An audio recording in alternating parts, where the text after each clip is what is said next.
6. Conscious, unconscious, and individuation. A study in the process of individuation. Concerning mandala symbolism.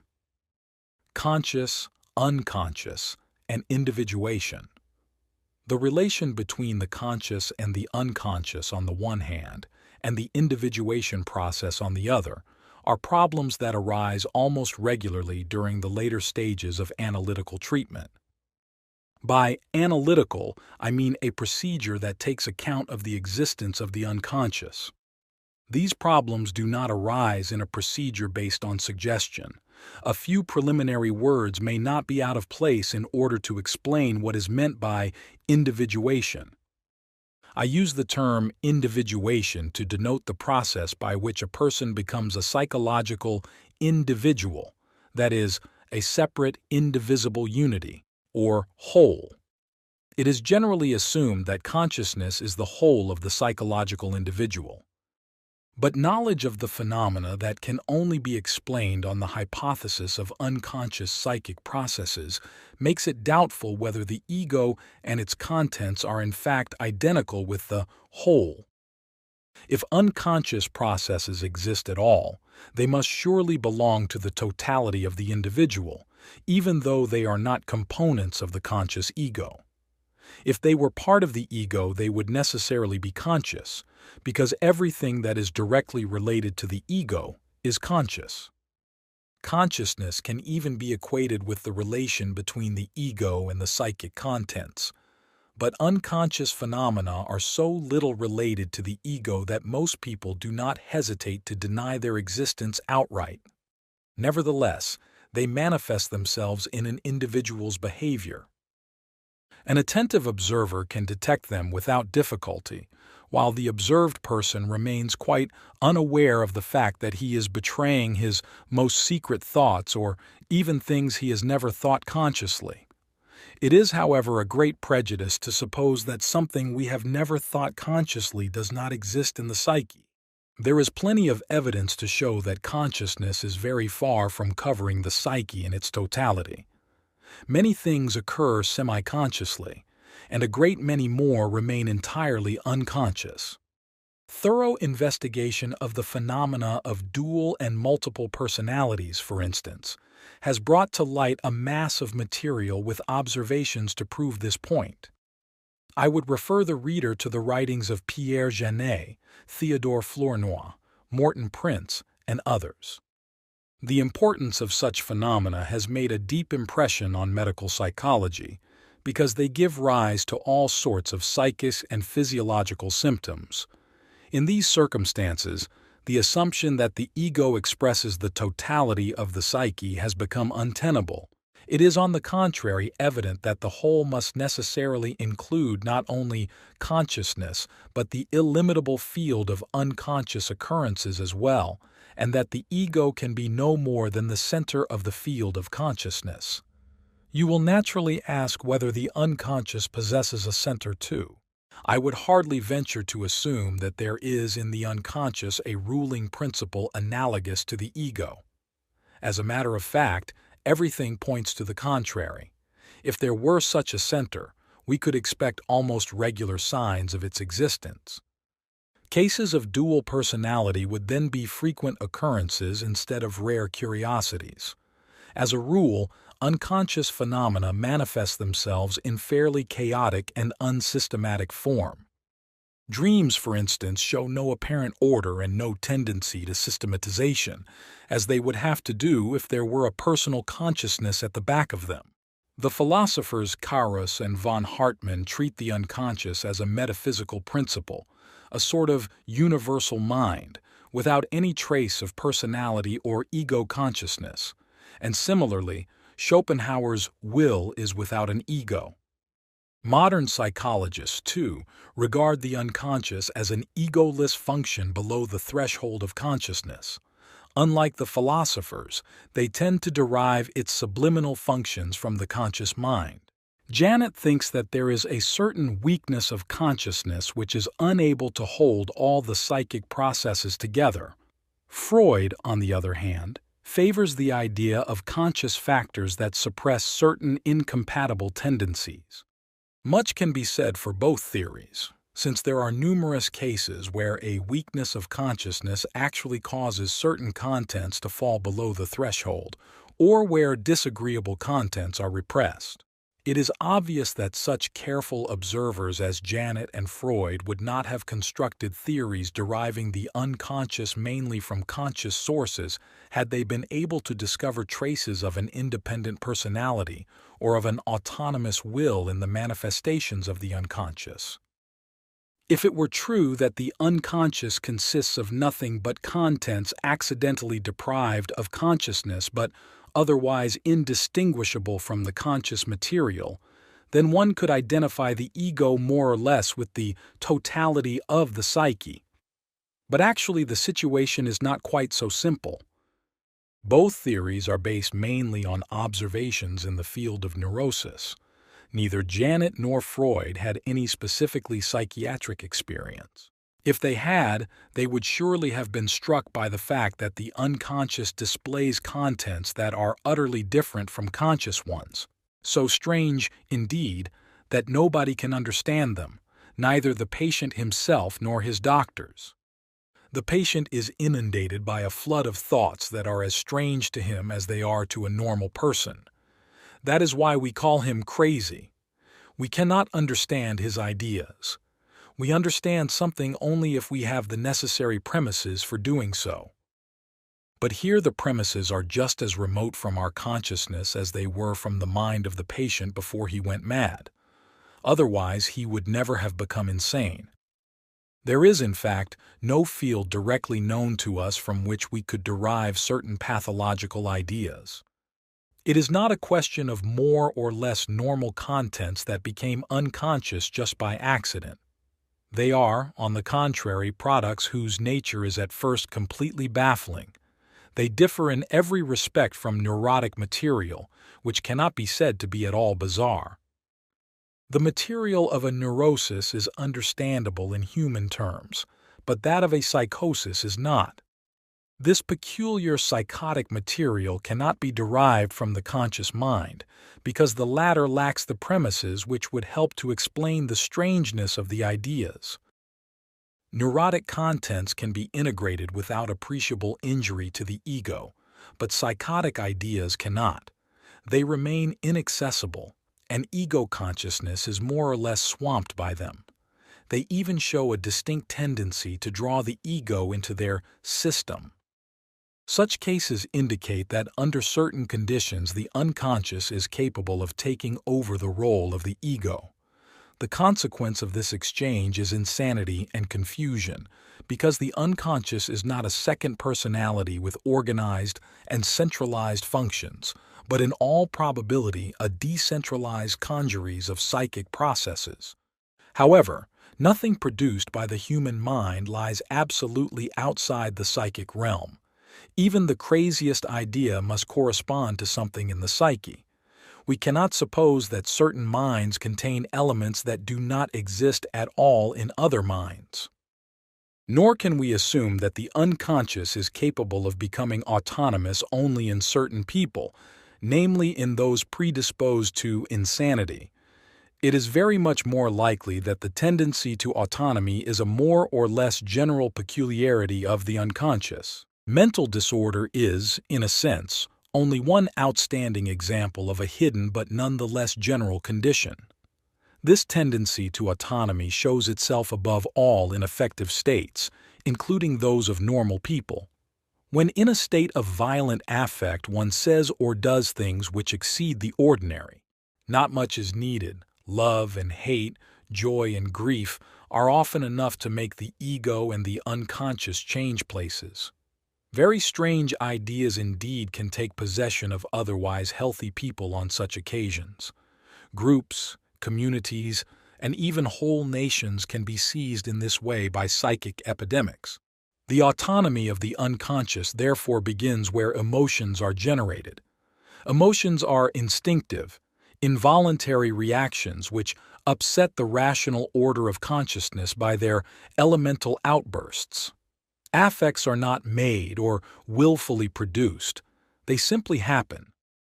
In a state of affect, a trait of character sometimes appears which is strange even to the person concerned, or hidden contents may erupt involuntarily.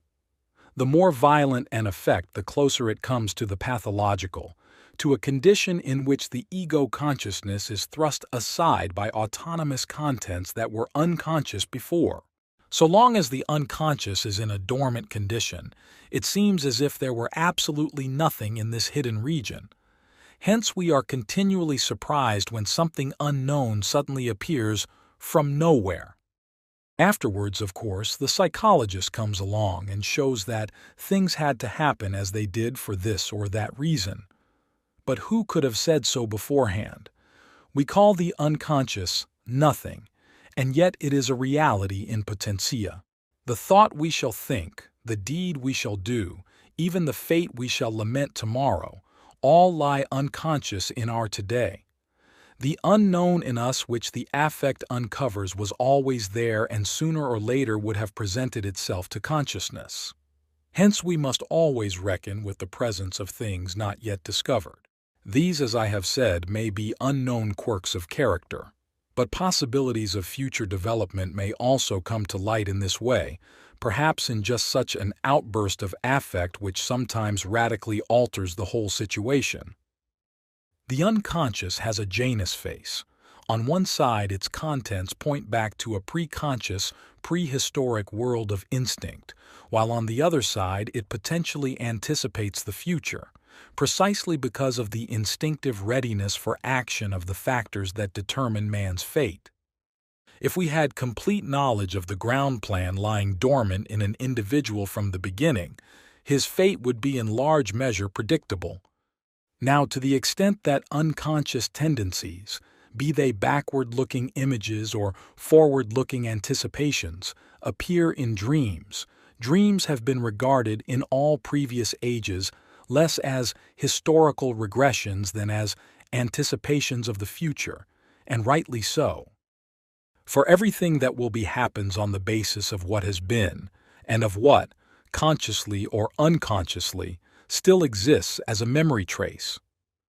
Insofar as no man is born totally new, but continually repeats the stage of development last reached by the species, he contains unconsciously, as an a priori datum, the entire psychic structure developed both upwards and downwards by his ancestors in the course of the ages. That is what gives the unconscious its characteristic historical aspect, but it is at the same time the sine qua non for shaping the future. For this reason it is often very difficult to decide whether an autonomous manifestation of the unconscious should be interpreted as an effect, and therefore historical, or as an aim, and therefore teleological and anticipatory.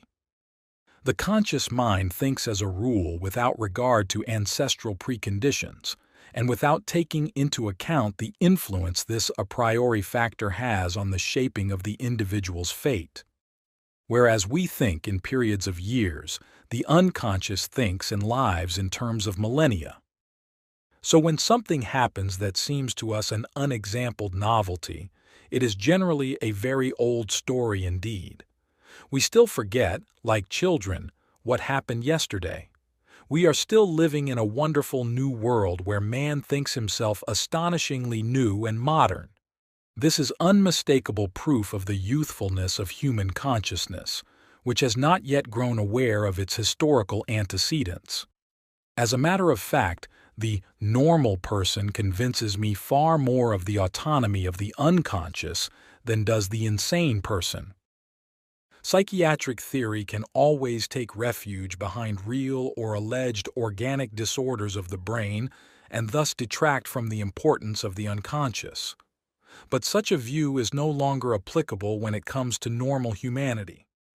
What one sees happening in the world is not just a shadowy vestige of activities that were once conscious, but the expression of a living psychic condition that still exists and always will exist. Were that not so, one might well be astonished. But it is precisely those who give least credence to the autonomy of the unconscious who are the most surprised by it, Because of its youthfulness and vulnerability, our consciousness tends to make light of the unconscious. This is understandable enough, for a young man should not let himself be overawed by the authority of his parents if he wants to start something on his own account. Historically, as well as individually, our consciousness has developed out of the darkness and somnolence of primordial unconsciousness. There were psychic processes and functions long before any ego consciousness existed. Thinking existed long before man was able to say, "I am conscious of thinking." The primitive perils of the soul consist mainly of dangers to consciousness. Fascination, bewitchment, loss of soul, possession, etc., are obviously phenomena of the dissociation and suppression of consciousness caused by unconscious contents. Even civilized man is not yet entirely free of the darkness of primeval times.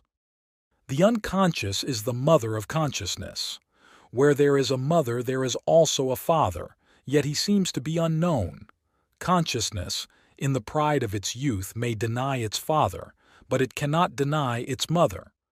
That would be too unnatural, for one can see in every child how hesitantly and slowly its ego consciousness evolves out of a fragmentary consciousness lasting for single moments only, and how these islands gradually emerge from the total darkness of mere instinctuality. Consciousness grows out of an unconscious psyche which is older than it, and which goes on functioning together with it or even in spite of it. Although there are numerous cases of conscious contents becoming unconscious again, through being repressed, for instance, the unconscious as a whole is far from being a mere remnant of consciousness. Or are the psychic functions of animals remnants of consciousness? As I have said, there is little hope of our finding in the unconscious an order equivalent to that of the ego. It certainly does not look as if we were likely to discover an unconscious ego personality, something in the nature of a Pythagorean counter-earth. Nevertheless, we cannot overlook the fact that, just as consciousness arises from the unconscious, the ego center too crystallizes out of a dark depth in which it was somehow contained in potentia.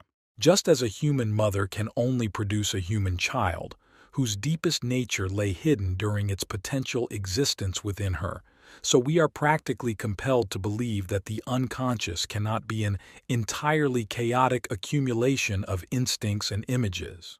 There must be something to hold it together and give expression to the whole. Its center cannot possibly be the ego, since the ego was born out of it into consciousness and turns its back on the unconscious, seeking to shut it out as much as possible. Or can it be that the unconscious loses its center with the birth of the ego? In that case, we would expect the ego to be far superior to the unconscious in influence and importance. The unconscious would then follow meekly in the footsteps of the conscious, and that would be just what we wish. Unfortunately, the facts show the exact opposite. Consciousness succumbs all too easily to unconscious influences, and these are often truer and wiser than our conscious thinking. Also, it frequently happens that unconscious motives overrule our conscious decisions, especially in matters of vital importance. Indeed, the fate of the individual is largely dependent on unconscious factors. Careful investigation shows how very much our conscious decisions depend on the undisturbed functioning of memory, but memory often suffers from the disturbing interference of unconscious contents. Moreover, it functions as a rule automatically. Ordinarily, it uses the bridges of association, but often in such an extraordinary way that another thorough investigation of the whole process of memory reproduction is needed in order to find out how certain memories manage to reach consciousness at all, and sometimes these bridges cannot be found. In such cases, it is impossible to dismiss the hypothesis of the spontaneous activity of the unconscious. Another example is intuition, which is chiefly dependent on unconscious processes of a very complex nature. Because of this peculiarity, I have defined intuition as perception via the unconscious. Normally, the unconscious collaborates with the conscious without friction or disturbance, so that one is not even aware of its existence. But when an individual or a social group deviates too far from their instinctual foundations, they then experience the full impact of unconscious forces. The collaboration of the unconscious is intelligent and purposive, and even when it acts in opposition to consciousness, its expression is still compensatory in an intelligent way, as if it were trying to restore the lost balance. There are dreams and visions of such an impressive character that some people refuse to admit that they could have originated in an unconscious psyche. They prefer to assume that such phenomena derive from a sort of superconsciousness.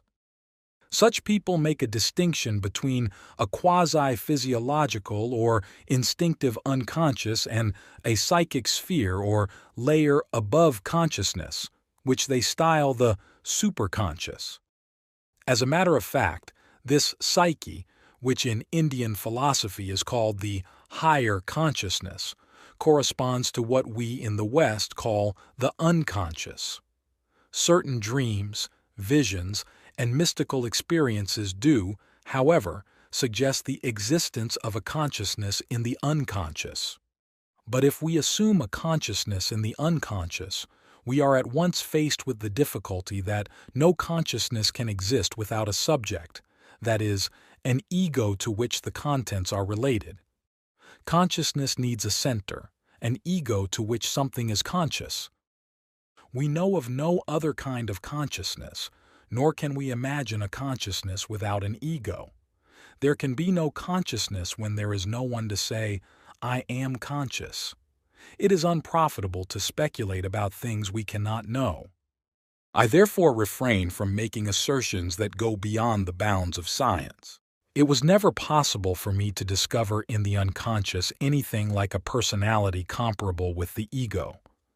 But although a second ego cannot be discovered, except in the rare cases of dual personality, the manifestations of the unconscious do at least show traces of personalities. A simple example is the dream, where a number of real or imaginary people represent the dream thoughts. In nearly all the important types of dissociation, the manifestations of the unconscious assume a strikingly personal form. Careful examination of the behavior and mental content of these personifications, however, reveals their fragmentary character. They seem to represent complexes that have split off from a greater whole and are the very reverse of a personal center of the unconscious. I have always been greatly impressed by the character of dissociated fragments as personalities. Hence, I have often asked myself whether we are not justified in assuming that, if such fragments have personality, the whole from which they were broken off must have personality to an even higher degree. The inference seemed logical, since it does not depend on whether the fragments are large or small. Why, then, should not the whole have personality too? Personality need not imply consciousness. It can just as easily be dormant or dreaming. The general aspect of unconscious manifestations is in the main chaotic and irrational, despite certain symptoms of intelligence and purposiveness. The unconscious produces dreams, visions, fantasies, emotions, grotesque ideas, and so forth. This is exactly what we would expect a dreaming personality to do. It seems to be a personality that was never awake and was never conscious of the life it had lived and of its own continuity. The only question is whether the hypothesis of a dormant and hidden personality is possible or not. It may be that all of the personality to be found in the unconscious is contained in the fragmentary personifications mentioned before.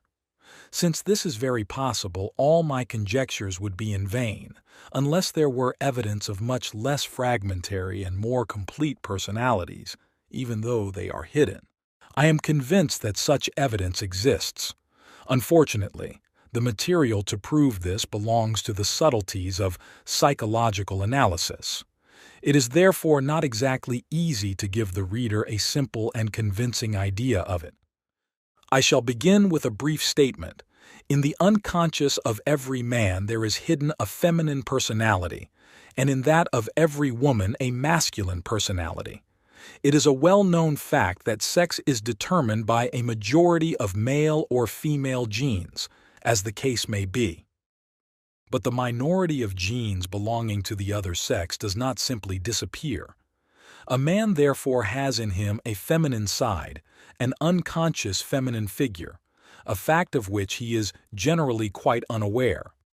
I may take it as known that I have called this figure the anima, and its counterpart in a woman the animus. In order not to repeat myself, I must refer the reader to the literature. This figure frequently appears in dreams, where one can observe all the attributes I have mentioned in earlier publications. Another, no less important and clearly defined figure is the shadow. Like the anima, it appears either in projection on suitable persons or personified as such in dreams. The shadow coincides with the personal unconscious, which corresponds to Freud's conception of the unconscious. Again, like the anima, this figure has often been portrayed by poets and writers. I would mention the Faust-Mephistopheles relationship and E.T.A. Hoffmann's tale The Devil's Elixir as two especially typical descriptions. The shadow personifies everything that the subject refuses to acknowledge about himself and yet is always thrusting itself upon him directly or indirectly, for instance, inferior traits of character and other incompatible tendencies. The fact that the unconscious spontaneously personifies certain affectively toned contents in dreams is the reason why I have taken over these personifications in my terminology and formulated them as names.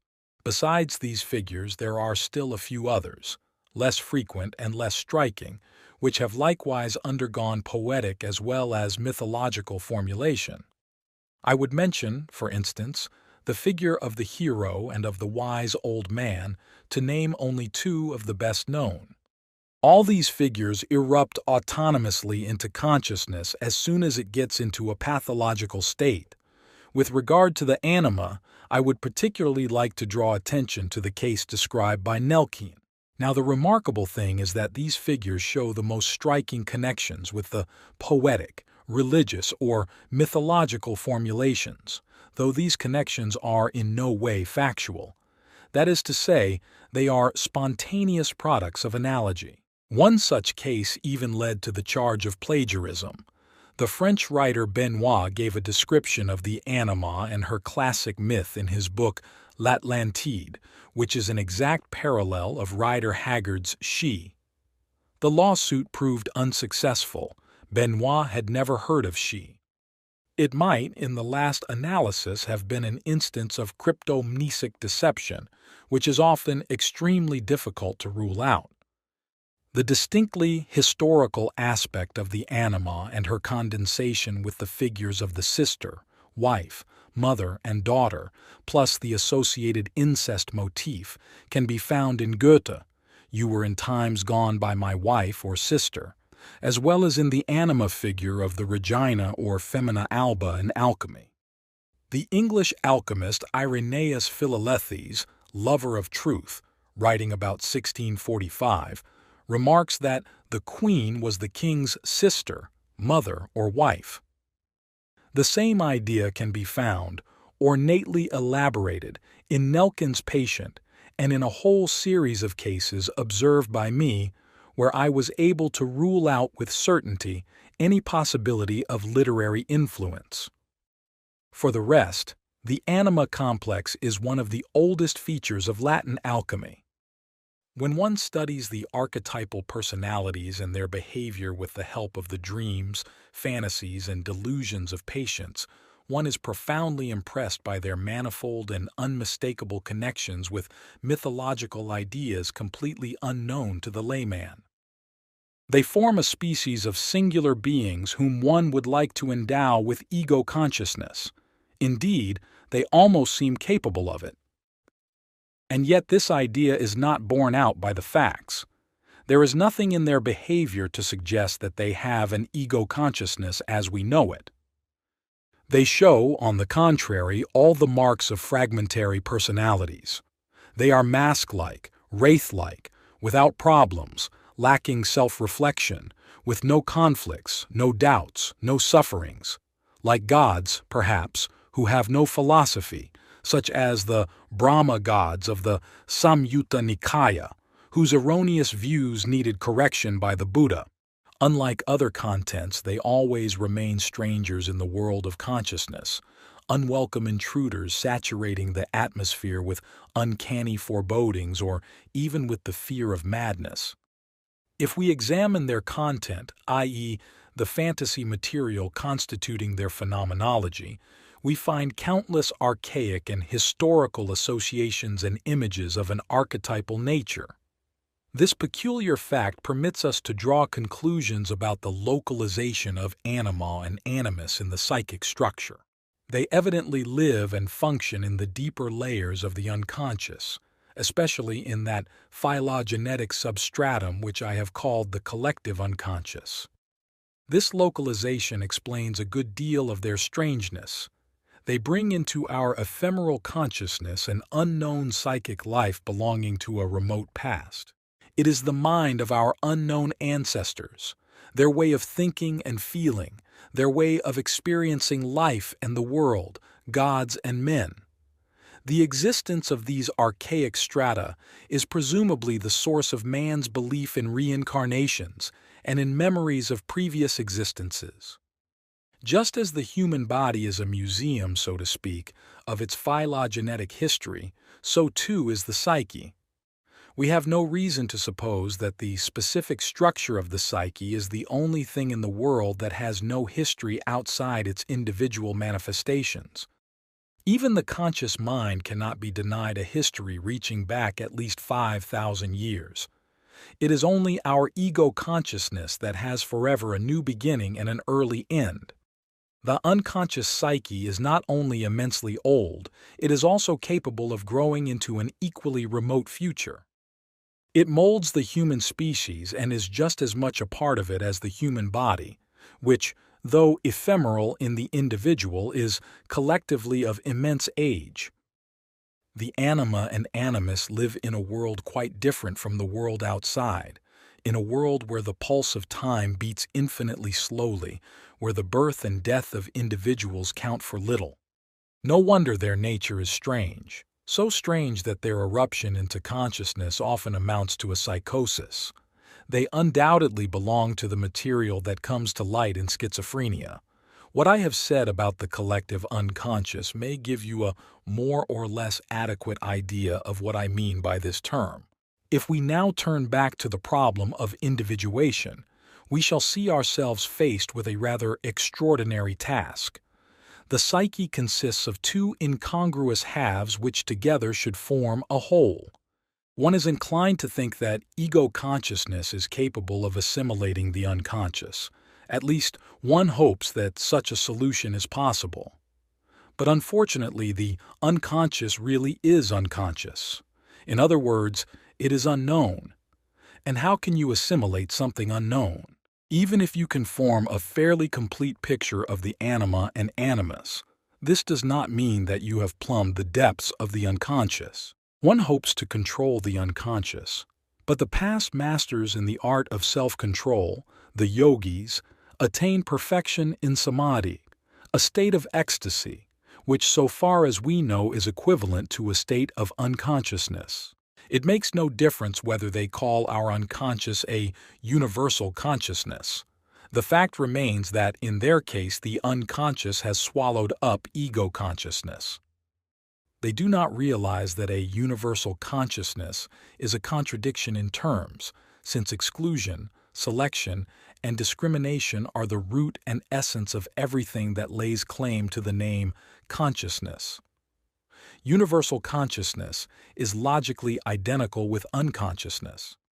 It is nevertheless true that a correct application of the methods described in the Pali Canon or in the Yoga Sutra induces a remarkable extension of consciousness. But with increasing extension, the contents of consciousness lose in clarity of detail. In the end, consciousness becomes all-embracing, but nebulous. An infinite number of things merge into an indefinite whole, a state in which subject and object are almost completely identical. This is all very beautiful, but scarcely to be recommended anywhere north of the Tropic of Cancer. For this reason, we must look for a different solution. We believe in ego consciousness and in what we call reality. The realities of a northern climate are somehow so convincing that we feel very much better off when we do not forget them. For us, it makes sense to concern ourselves with reality. Our European ego consciousness is therefore inclined to swallow up the unconscious, and if this should not prove feasible, we try to suppress it. But if we understand anything of the unconscious, we know that it cannot be swallowed. We also know that it is dangerous to suppress it, because the unconscious is life, and this life turns against us if suppressed, as happens in neurosis. Conscious and unconscious do not make a whole when one of them is suppressed and injured by the other. If they must contend, let it at least be a fair fight with equal rights on both sides. Both are aspects of life. Consciousness should defend its reason and protect itself, and the chaotic life of the unconscious should be given the chance of having its way too, as much of it as we can stand. This means open conflict and open collaboration at once. That, evidently, is the way human life should be. It is the old game of hammer and anvil. Between them, the patient iron is forged into an indestructible whole, an individual. This, roughly, is what I mean by the individuation process. As the name shows, it is a process or course of development arising out of the conflict between the two fundamental psychic facts. I have described the problems of this conflict, at least in their essentials, in my essay, The Relations Between the Ego and the Unconscious. A special chapter, however, is the symbolism of the process, which is of the utmost importance for understanding the final stages of the encounter between conscious and unconscious, in practice as well as in theory. My investigations during these last years have been devoted mainly to this theme. It turned out, to my own great astonishment, that the symbol formation has the closest affinities with alchemical ideas, and especially with the conceptions of the uniting symbol, which yield highly significant parallels. Naturally, these are processes which have no meaning in the initial stages of psychological treatment. On the other hand, more difficult cases, such as cases of unresolved transference, develop these symbols. Knowledge of them is of inestimable importance in treating cases of this kind, especially when dealing with cultured patients. How the harmonizing of conscious and unconscious data is to be undertaken cannot be indicated in the form of a recipe. It is an irrational life process which expresses itself in definite symbols. It may be the task of the analyst to stand by this process with all the help he can give. In this case, knowledge of the symbols is indispensable, for it is in them that the union of conscious and unconscious contents is consummated. Out of this union emerge new situations and new conscious attitudes. I have therefore called the union of opposites the transcendent function. This rounding out of the personality into a whole may well be the goal of any psychotherapy that claims to be more than a mere cure of symptoms. A study in the process of individuation. Tao's working of things is vague and obscure. Obscure, oh vague. In it are images. Vague, oh obscure. In it are things. Profound, oh dark indeed. In it is seed. Its seed is very truth. In it is trustworthiness. From the earliest beginning until today, its name is not lacking, by which to fathom the beginning of all things. How do I know it is the beginning of all things? Through it. Lao Tzu, Tao Te Ching, Occult 21. Introductory. During the 1920s, I made the acquaintance in America of a lady with an academic education, we will call her Miss X, who had studied psychology for 9 years. She had read all the more recent literature in this field. In 1928, at the age of 55, she came to Europe in order to continue her studies under my guidance. As the daughter of an exceptional father, she had varied interests, was extremely cultured, and possessed a lively turn of mind. She was unmarried but lived with the unconscious equivalent of a human partner, namely the animus, the personification of everything masculine in a woman, in that characteristic liaison so often met with in women with an academic education. As frequently happens, this development of hers was based on a positive father complex. She was fille à papa and consequently did not have a good relation to her mother. Her animus was not of the kind to give her cranky ideas. She was protected from this by her natural intelligence and by a remarkable readiness to tolerate the opinions of other people.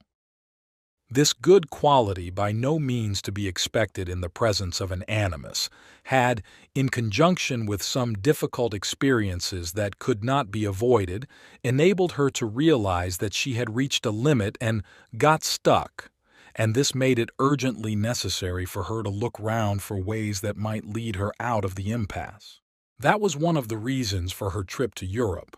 Associated with this there was another, not accidental motive. On her mother's side she was of Scandinavian descent. Since her relation to her mother left very much to be desired, as she herself clearly realized, the feeling had gradually grown up in her that this side of her nature might have developed differently if only the relation to her mother had given it a chance. In deciding to go to Europe, she was conscious that she was turning back to her own origins and was setting out to reactivate a portion of her childhood that was bound up with the mother. Before coming to Zurich, she had gone back to Denmark, her mother's country. There the thing that affected her most was the landscape, and unexpectedly there came over her the desire to paint, above all, landscape motifs. Till then she had noticed no such aesthetic inclinations in herself. Also she lacked the ability to paint or draw. She tried her hand at watercolors, and her modest landscapes filled her with a strange feeling of contentment. Painting them, she told me, seemed to fill her with new life. Arriving in Zurich, she continued her painting efforts, and on the day before she came to me for the first time she began another landscape, this time from memory. While she was working on it, a fantasy image suddenly thrust itself between her and the picture. She saw herself with the lower half of her body in the earth, stuck fast in a block of rock. The region round about was a beach strewn with boulders. In the background was the sea. She felt caught and helpless. Then she suddenly saw me in the guise of a medieval sorcerer. She shouted for help. I came along and touched the rock with a magic wand. The stone instantly burst open, and she stepped out uninjured. She then painted this fantasy image instead of the landscape and brought it to me on the following day. Picture 1.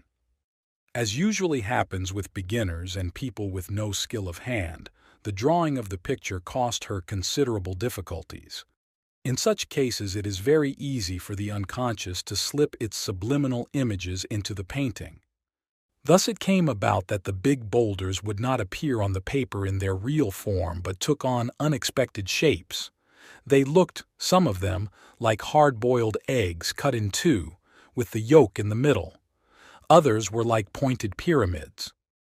It was in one of these that Miss X was stuck. Her hair blown out behind her and the movement of the sea suggested a strong wind. The picture shows first of all her imprisoned state, but not yet the act of liberation. So it was there that she was attached to the earth, in the land of her mother. Psychologically, this state means being caught in the unconscious. Her inadequate relation to her mother had left behind something dark and in need of development. Since she succumbed to the magic of her motherland and tried to express this by painting, it is obvious that she is still stuck with half her body in Mother Earth. That is, she is still partly identical with the mother and, what is more, through that part of the body which contains just that secret of the mother which she had never inquired into. Since Miss X had discovered all by herself the method of active imagination I have long been accustomed to use, I was able to approach the problem at just the point indicated by the picture. She is caught in the unconscious and expects magical help from me as from a sorcerer. And since her psychological knowledge had made her completely au fait with certain possible interpretations, there was no need of even an understanding wink to bring to light the apparent sous-entendu of the liberating magician's wand. The sexual symbolism, which for many naive minds is of such capital importance, was no discovery for her. She was far enough advanced to know that explanations of this kind, however true they might be in other respects, had no significance in her case. She did not want to know how liberation might be possible in a general way, but how and in what way it could come about for her. And about this I knew as little as she. I know that such solutions can only come about in an individual way that cannot be foreseen. One cannot think up ways and means artificially, let alone know them in advance, for such knowledge is merely collective, based on average experience, and can therefore be completely inadequate, indeed absolutely wrong, in individual cases. And when, on top of that, we consider the patient's age, we would do well to abandon from the start any attempt to apply ready-made solutions and warmed-up generalities of which the patient knows just as much as the doctor. Long experience has taught me not to know anything in advance and not to know better, but to let the unconscious take precedence. Our instincts have ridden so infinitely many times, unharmed, over the problems that arise at this stage of life that we may be sure the transformation processes which make the transition possible have long been prepared in the unconscious and are only waiting to be released. Had already seen from her previous history how the unconscious made use of the patient's inability to draw in order to insinuate its own suggestions. I had not overlooked the fact that the boulders had surreptitiously transformed themselves into eggs. The egg is a germ of life with a lofty symbolical significance. It is not just a cosmogonic symbol, it is also a philosophical one. As the former, it is the Orphic egg, the world's beginning. As the latter, the philosophical egg of the medieval natural philosophers. The vessel from which, at the end of the opus alchemicum, the homunculus emerges, that is, the anthropos, the spiritual, inner and complete man, who in Chinese alchemy is called the Qianyan, literally perfect man. From this hint, therefore, I could already see what solution the unconscious had in mind, namely individuation, for this is the transformation process that loosens the attachment to the unconscious. It is a definitive solution, for which all other ways serve as auxiliaries and temporary makeshifts. This knowledge, which for the time being I kept to myself, bade me act with caution. I therefore advised Miss X not to let it go at a mere fantasy image of the act of liberation, but to try to make a picture of it. How this would turn out, I could not guess, and that was a good thing, because otherwise I might have put Miss X on the wrong track from sheer helpfulness. She found this task terribly difficult owing to her artistic inhibitions. So I counseled her to content herself with what was possible and to use her fantasy for the purpose of circumventing technical difficulties. The object of this advice was to introduce as much fantasy as possible into the picture, for in that way the unconscious has the best chance of revealing its contents. I also advised her not to be afraid of bright colors, for I knew from experience that vivid colors seem to attract the unconscious. Thereupon, a new picture arose. Picture 2. Again, there are boulders, the round and pointed forms, but the round ones are no longer eggs, they are complete circles, and the pointed ones are tipped with golden light. One of the round forms has been blasted out of its place by a golden flash of lightning. The magician and magic wand are no longer there. The personal relationship to me seems to have ceased. The picture shows an impersonal natural process. While Miss X was painting this picture, she made all sorts of discoveries. Above all, she had no notion of what picture she was going to paint. She tried to reimagine the initial situation. The rocky shore and the sea are proof of this. But the eggs turned into abstract spheres or circles, and the magician's touch became a flash of lightning cutting through her unconscious state. With this transformation, she had rediscovered the historical synonym of the philosophical egg, namely the rotundum, the round original form of the anthropos, or stoichaion strogulon, round element, as Zosimos calls it. This is an idea that has been associated with the anthropos since ancient times. The soul, too, according to tradition, has a round form. As the monk of Heisterbach says, it is not only like to the sphere of the moon, but is furnished on all sides with eyes, ex omni parte oculata. We shall come back to this motif of polyophthalmia later on. His remark refers in all probability to certain parapsychological phenomena, the globes of light or globular luminosities which, with remarkable consistency, are regarded as souls in the remotest parts of the world. The liberating flash of lightning is a symbol also used by Paracelsus and the alchemists for the same thing. Moses's rock-splitting staff, which struck forth the living water and afterwards changed into a serpent, may have been an unconscious echo in the background. Lightning signifies a sudden, unexpected, and overpowering change of psychic condition. In this spirit of the fire flash consists the great almighty life, says Jakob Böhme. For when you strike upon the sharp part of the stone, the bitter sting of nature sharpens itself, and is stirred in the highest degree. For nature is dissipated or broken asunder in the sharpness, so that the liberty shines forth as a flash. The flash is the birth of the light. It has transformative power.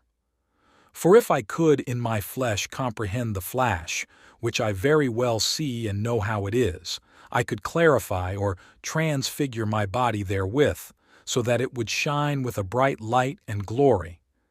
And then it would no more resemble and be conformed to the bestial body, but to the angels of God. Elsewhere, Böhme says, as when the flash of life rises up in the center of the divine power, wherein all the spirits of God attain their life and highly rejoice. Of the source spirit, Mercurius, he says that it arises in the fire flash. Mercurius is the animal spirit which, from Lucifer's body, struck into the salniter of God like a fiery serpent from its hole, as if there went a fiery thunderbolt into God's nature, or a fierce serpent, which tyrannizes, raves, and rages, as if it would tear and rend nature all to pieces. Of the innermost birth of the soul, the bestial body attains only a glimpse, just as if it lightened. The triumphing divine birth lasteth in us men only so long as the flash lasteth. Therefore our knowledge is but in part, whereas in God the flash stands unchangeably, always eternally thus. In this connection I would like to mention that Böhme associates lightning with something else too.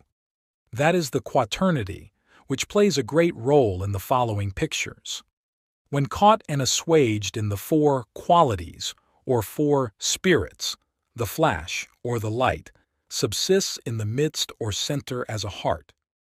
Now when that light, which stands in the midst or center, shines into the four spirits, then the power of the four spirits rises up in the light, and they become living, and love the light.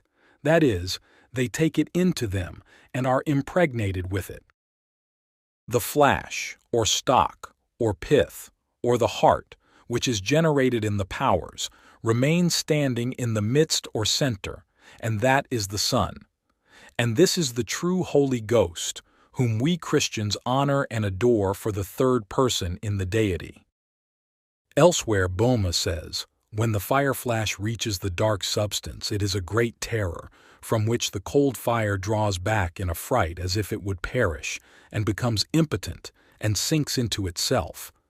But now the flash makes in its rising a cross with the comprehension of all properties, for here arises the spirit in the essence, and it stands thus: If thou hast here understanding, thou needest ask no more. It is eternity and time, God and love and anger, also heaven and hell. The lower part, which is thus marked, is the first principle, and is the eternal nature in the anger viz.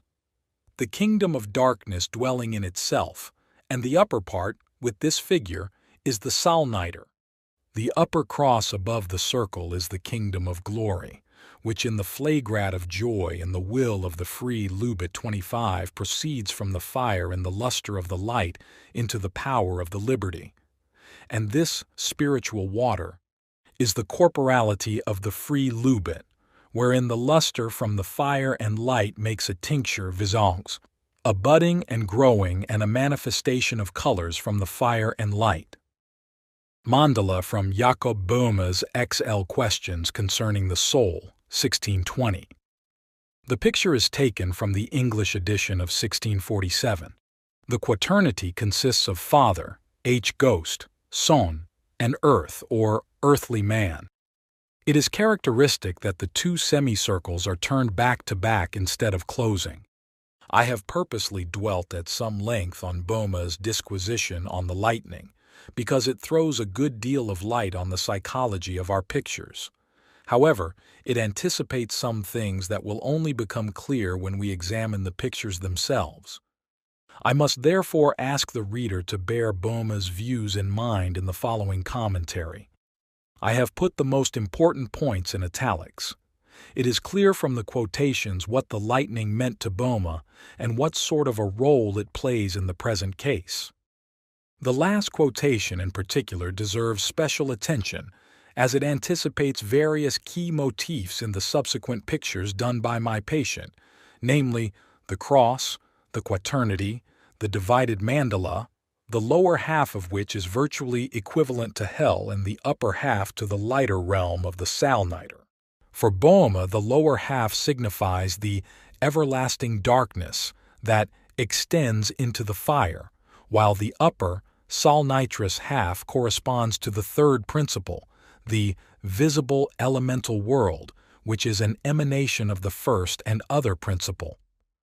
The cross, in turn, corresponds to the second principle, the kingdom of glory, which is revealed through magic fire, the lightning, which he calls a revelation of divine motion. The luster of the fire comes from the unity of God and reveals his will. The mandala therefore represents the kingdom of nature, which in itself is the great everlasting darkness. The kingdom of God, on the other hand, or the glory, Bantri the cross, is the light of which John 1:5 speaks. And the light shineth in the darkness, and the darkness comprehendeth it not.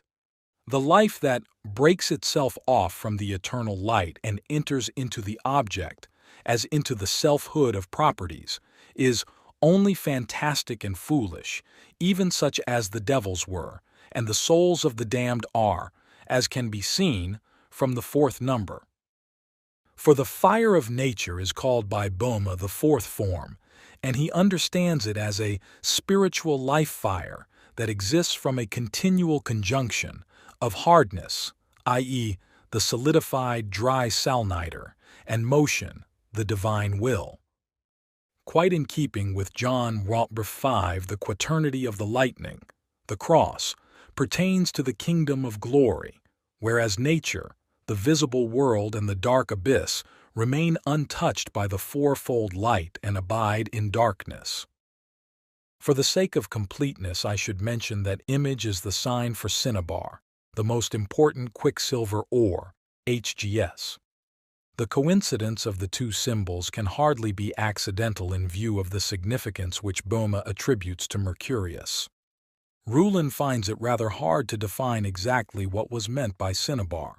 The only certain thing is that there was a kinaveris ton philosophon, cinnabar of the philosophers, in Greek alchemy, and that it stood for the rubedo stage of the transforming substance. Thus Zosimos says, "After the preceding process, you will find the gold-colored fiery red like blood. That is the cinnabar of the philosophers, and the copper man, chalcanthropos, turned to gold." Cinnabar was also supposed to be identical with the Ouroboros dragon. Even in Pliny, cinnabar is called sanguis draconis, dragon's blood, a term that lasted all through the Middle Ages. On account of its redness, it was often identified with the philosophical sulfur.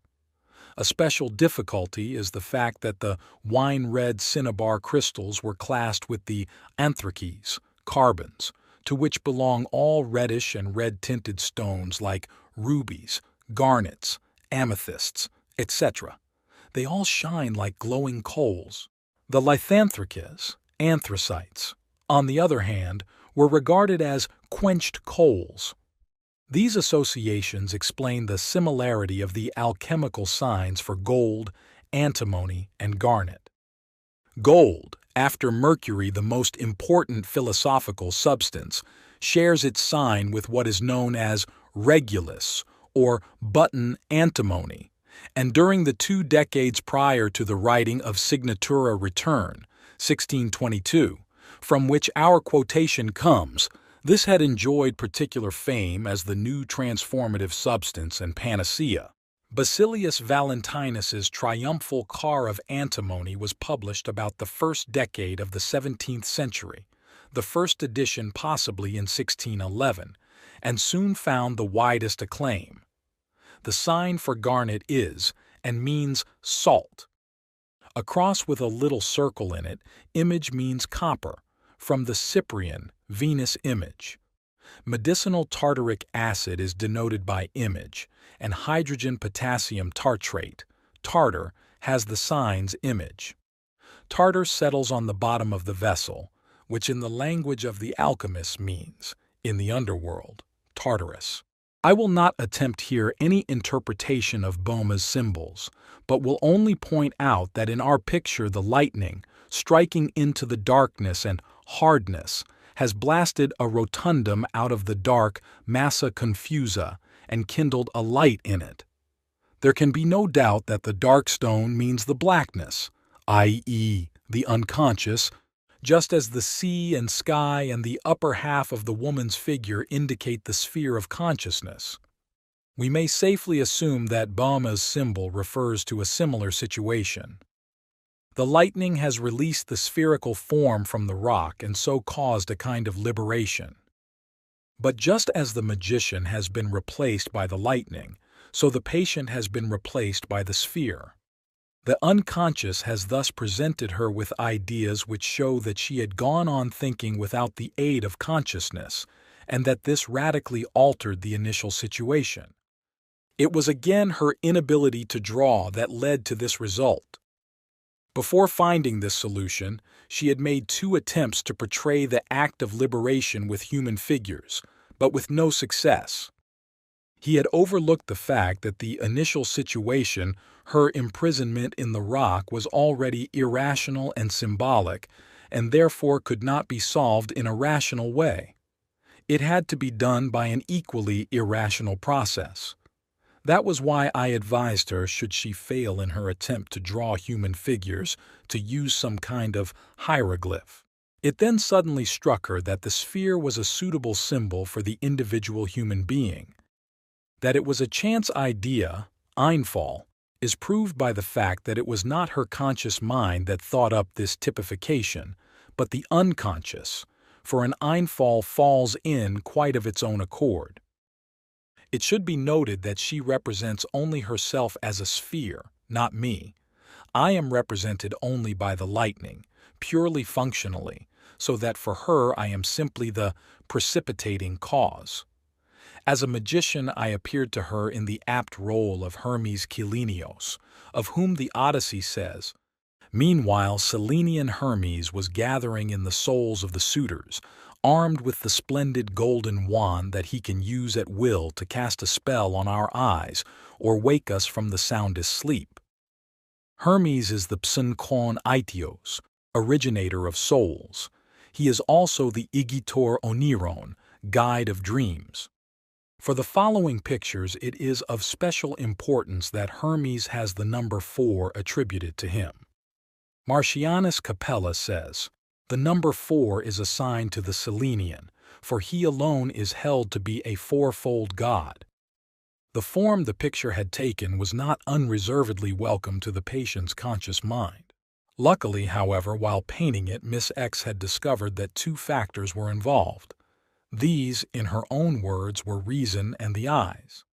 Reason always wanted to make the picture as it thought it ought to be, but the eyes held fast to their vision and finally forced the picture to come out as it actually did, and not in accordance with rationalistic expectations. Her reason, she said, had really intended a daylight scene with the sunshine melting the sphere free, but the eyes favored a nocturne with shattering, dangerous lightning. This realization helped her to acknowledge the actual result of her artistic efforts and to admit that it was in fact an objective and impersonal process and not a personal relationship. But if there was any repression here, we certainly cannot make the conscious mind responsible for it, because the conscious mind would undoubtedly have preferred a personal imbroglio as being far more interesting. The repression must have been maneuvered by the unconscious from the start. One should consider what this means. Instinct, the most original force of the unconscious, is suppressed or turned back on itself by an arrangement stemming from this same unconscious. It would be idle indeed to talk of repression here, since we know that the unconscious goes straight for its goal, and that this does not consist solely in pairing 2 animals but in allowing an individual to become whole. For this purpose, wholeness, represented by the sphere, is emphasized as the essence of personality, while I am reduced to the fraction of a second, the duration of a lightning flash. The patient's association to lightning was that it might stand for intuition, a conjecture that is not far off the mark, since intuitions often come like a flash. Moreover, there are good grounds for thinking that Miss X was a sensation type. She herself thought she was one. The inferior function would then be intuition. As such, it would have the significance of a releasing or redeeming function. We know from experience that the inferior function always compensates, complements, and balances the superior function. My psychic peculiarity would make me a suitable projection carrier in this respect. The inferior function is the one of which least conscious use is made. This is the reason for its undifferentiated quality, but also for its freshness and vitality. It is not at the disposal of the conscious mind, and even after long use it never loses its autonomy and spontaneity, or only to a very limited degree. Its role is therefore mostly that of a deus ex machina. It depends not on the ego but on the self. Hence it hits consciousness unexpectedly, like lightning, and occasionally with devastating consequences. It thrusts the ego aside and makes room for a supraordinate factor, the totality of a person, which consists of conscious and unconscious, and consequently extends far beyond the ego. This self was always present, but sleeping, like Nietzsche's image in the stone. It is in fact the secret of the stone, of the lapis philosophorum, insofar as this is the prima materia. In the stone sleeps the spirit Mercurius, the circle of the moon, the round and square, the homunculus, Tom Thumb and Anthropos at once, whom the alchemists also symbolized as their famed lapis philosophorum. All these ideas and inferences were naturally unknown to my patient, and they were known to me at the time only insofar as I was able to recognize the circle as a mandala, the psychological expression of the totality of the self. Under these circumstances, there could be no question of my having unintentionally infected her with alchemical ideas. The pictures are, in all essentials, genuine creations of the unconscious. Their inessential aspects, landscape motifs, are derived from conscious contents. Although the sphere with its glowing red center and the golden flash of lightning play the chief part, it should not be overlooked that there are several other eggs or spheres as well. If the sphere signifies the self of the patient, we must apply this interpretation to the other spheres too. They must therefore represent other people who, in all probability, were her intimates. In both the pictures, two other spheres are clearly indicated. So I must mention that Miss X had two women friends who shared her intellectual interests and were joined to her in a lifelong friendship. All three of them, as if bound together by fate, are rooted in the same earth, i.e., in the collective unconscious, which is one and the same for all. It is probably for this reason that the second picture has the decidedly nocturnal character intended by the unconscious and asserted against the wishes of the conscious mind. It should also be mentioned that the pointed pyramids of the first picture reappear in the second, where their points are actually gilded by the lightning and strongly emphasized. I would interpret them as unconscious contents pushing up into the light of consciousness, as seems to be the case with many contents of the collective unconscious. In contrast to the first picture, the second is painted in more vivid colors, red and gold. Gold expresses sunlight, value, divinity even. It is therefore a favorite synonym for the lapis, being the aurum philosophicum or aurum potabile or aurum vitrium. As already pointed out, I was not at that time in a position to reveal anything of these ideas to Miss X, for the simple reason that I myself knew nothing of them. I feel compelled to mention this circumstance yet again, because the third picture, which now follows, brings a motif that points unmistakably to alchemy, and actually gave me the definitive incentive to make a thorough study of the works of the old adepts. Picture 3. The third picture, done as spontaneously as the first two, is distinguished most of all by its light colors. Free-floating in space, among clouds, is a dark blue sphere with a wine-red border. Round the middle runs a wavy silver band, which keeps the sphere balanced by equal and opposite forces, as the patient explained. To the right, above the sphere, floats a snake with golden rings, its head pointing at the sphere, an obvious development of the golden lightning in picture 2. But she drew the snake in afterwards, on account of certain reflections. The whole is a planet in the making. In the middle of the silver band is the number 12. The band was thought of as being in rapid vibratory motion, hence the wave motif. It is like a vibrating belt that keeps the sphere afloat. Miss X compared it to the ring of Saturn, but unlike this, which is composed of disintegrated satellites, her ring was the origin of future moons such as Jupiter possesses. The black lines in the silver band she called lines of force. They were meant to indicate that it was in motion. As if asking a question, I made the remark, "Then it is the vibrations of the band that keep the sphere floating."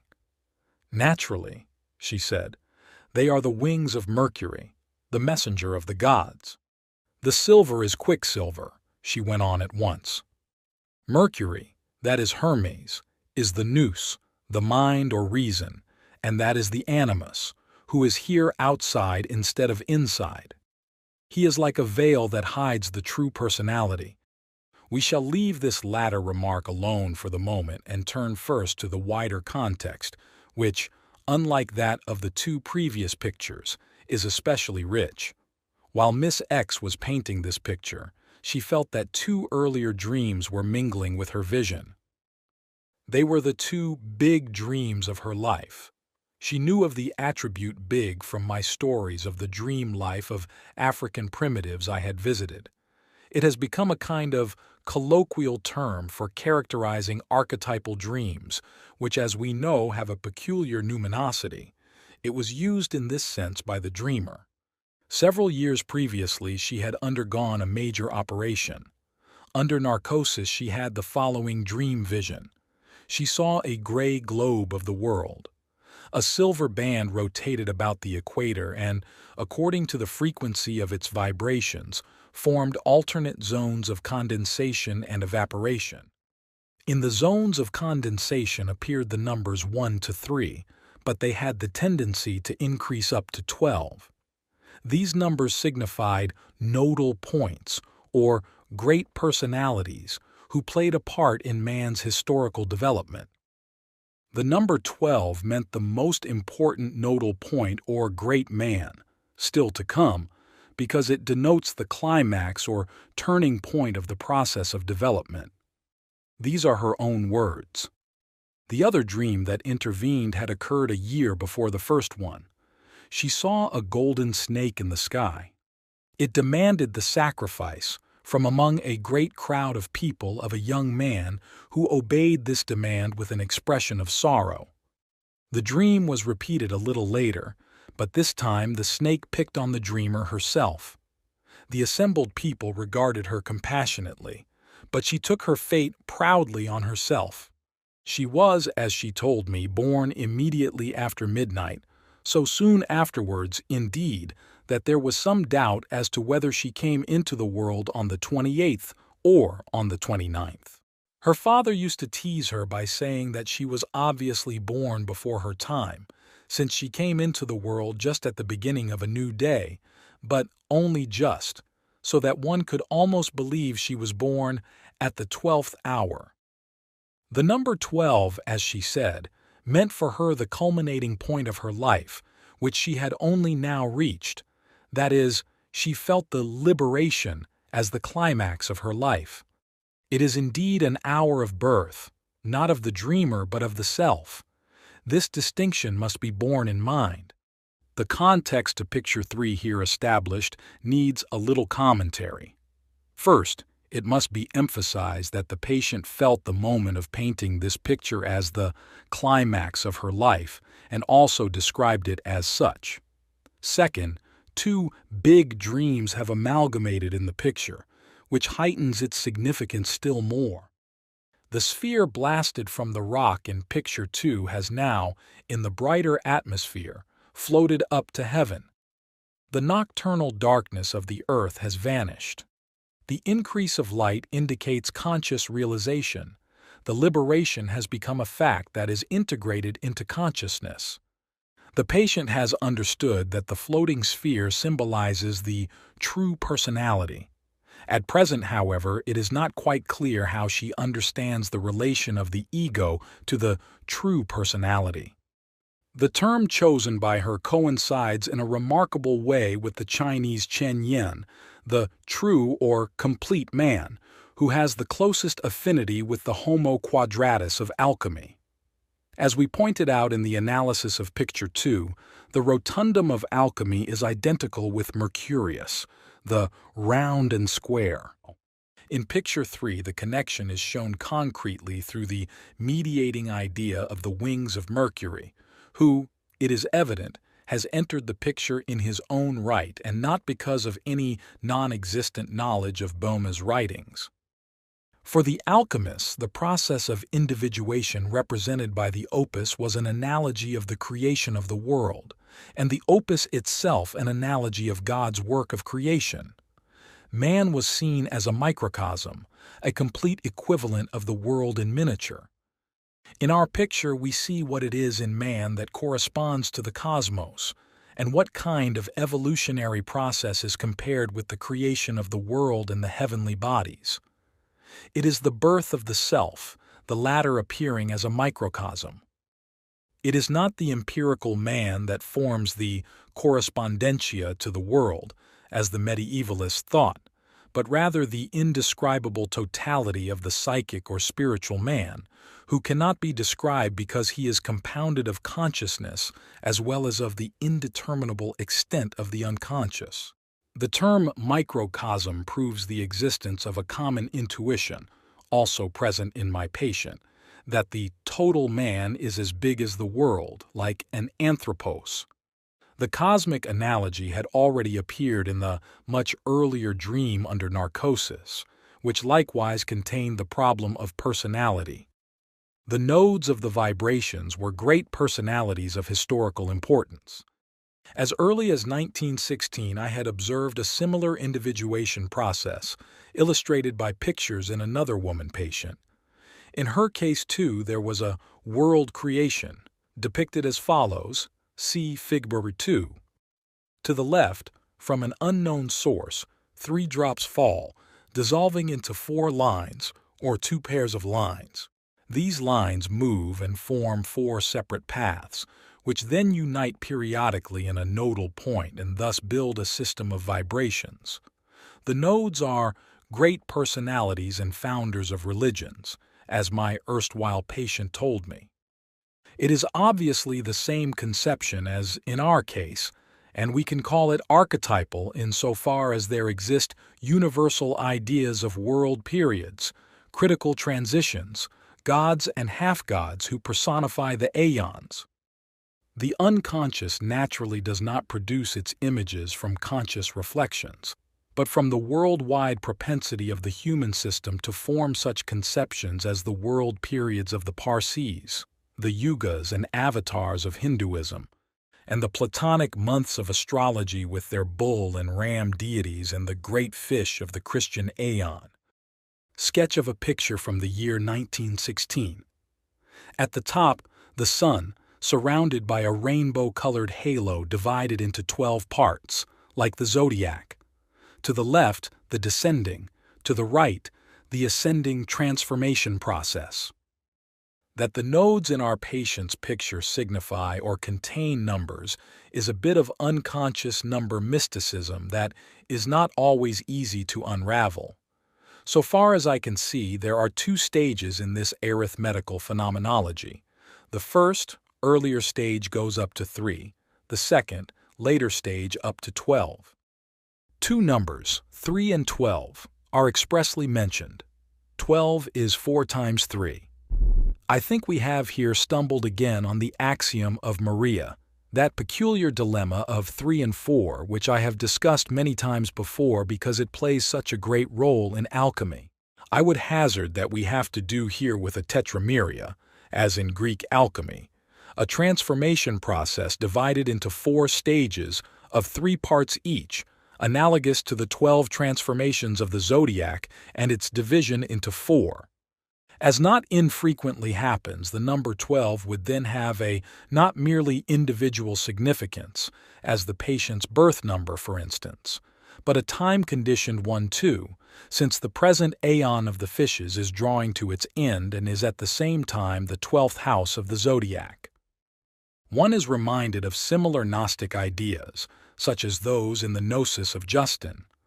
The Father, Elohim, begets with Edom, who was half woman and half snake, 12 fatherly angels, and Edom gives birth besides these to 12 motherly angels, who, in psychological parlance, represent the shadows of the 12 fatherly ones. The motherly angels divide themselves into 4 categories, Miri, of 3 each, corresponding to the 4 rivers of paradise. These angels dance round in a circle, en coro conclico.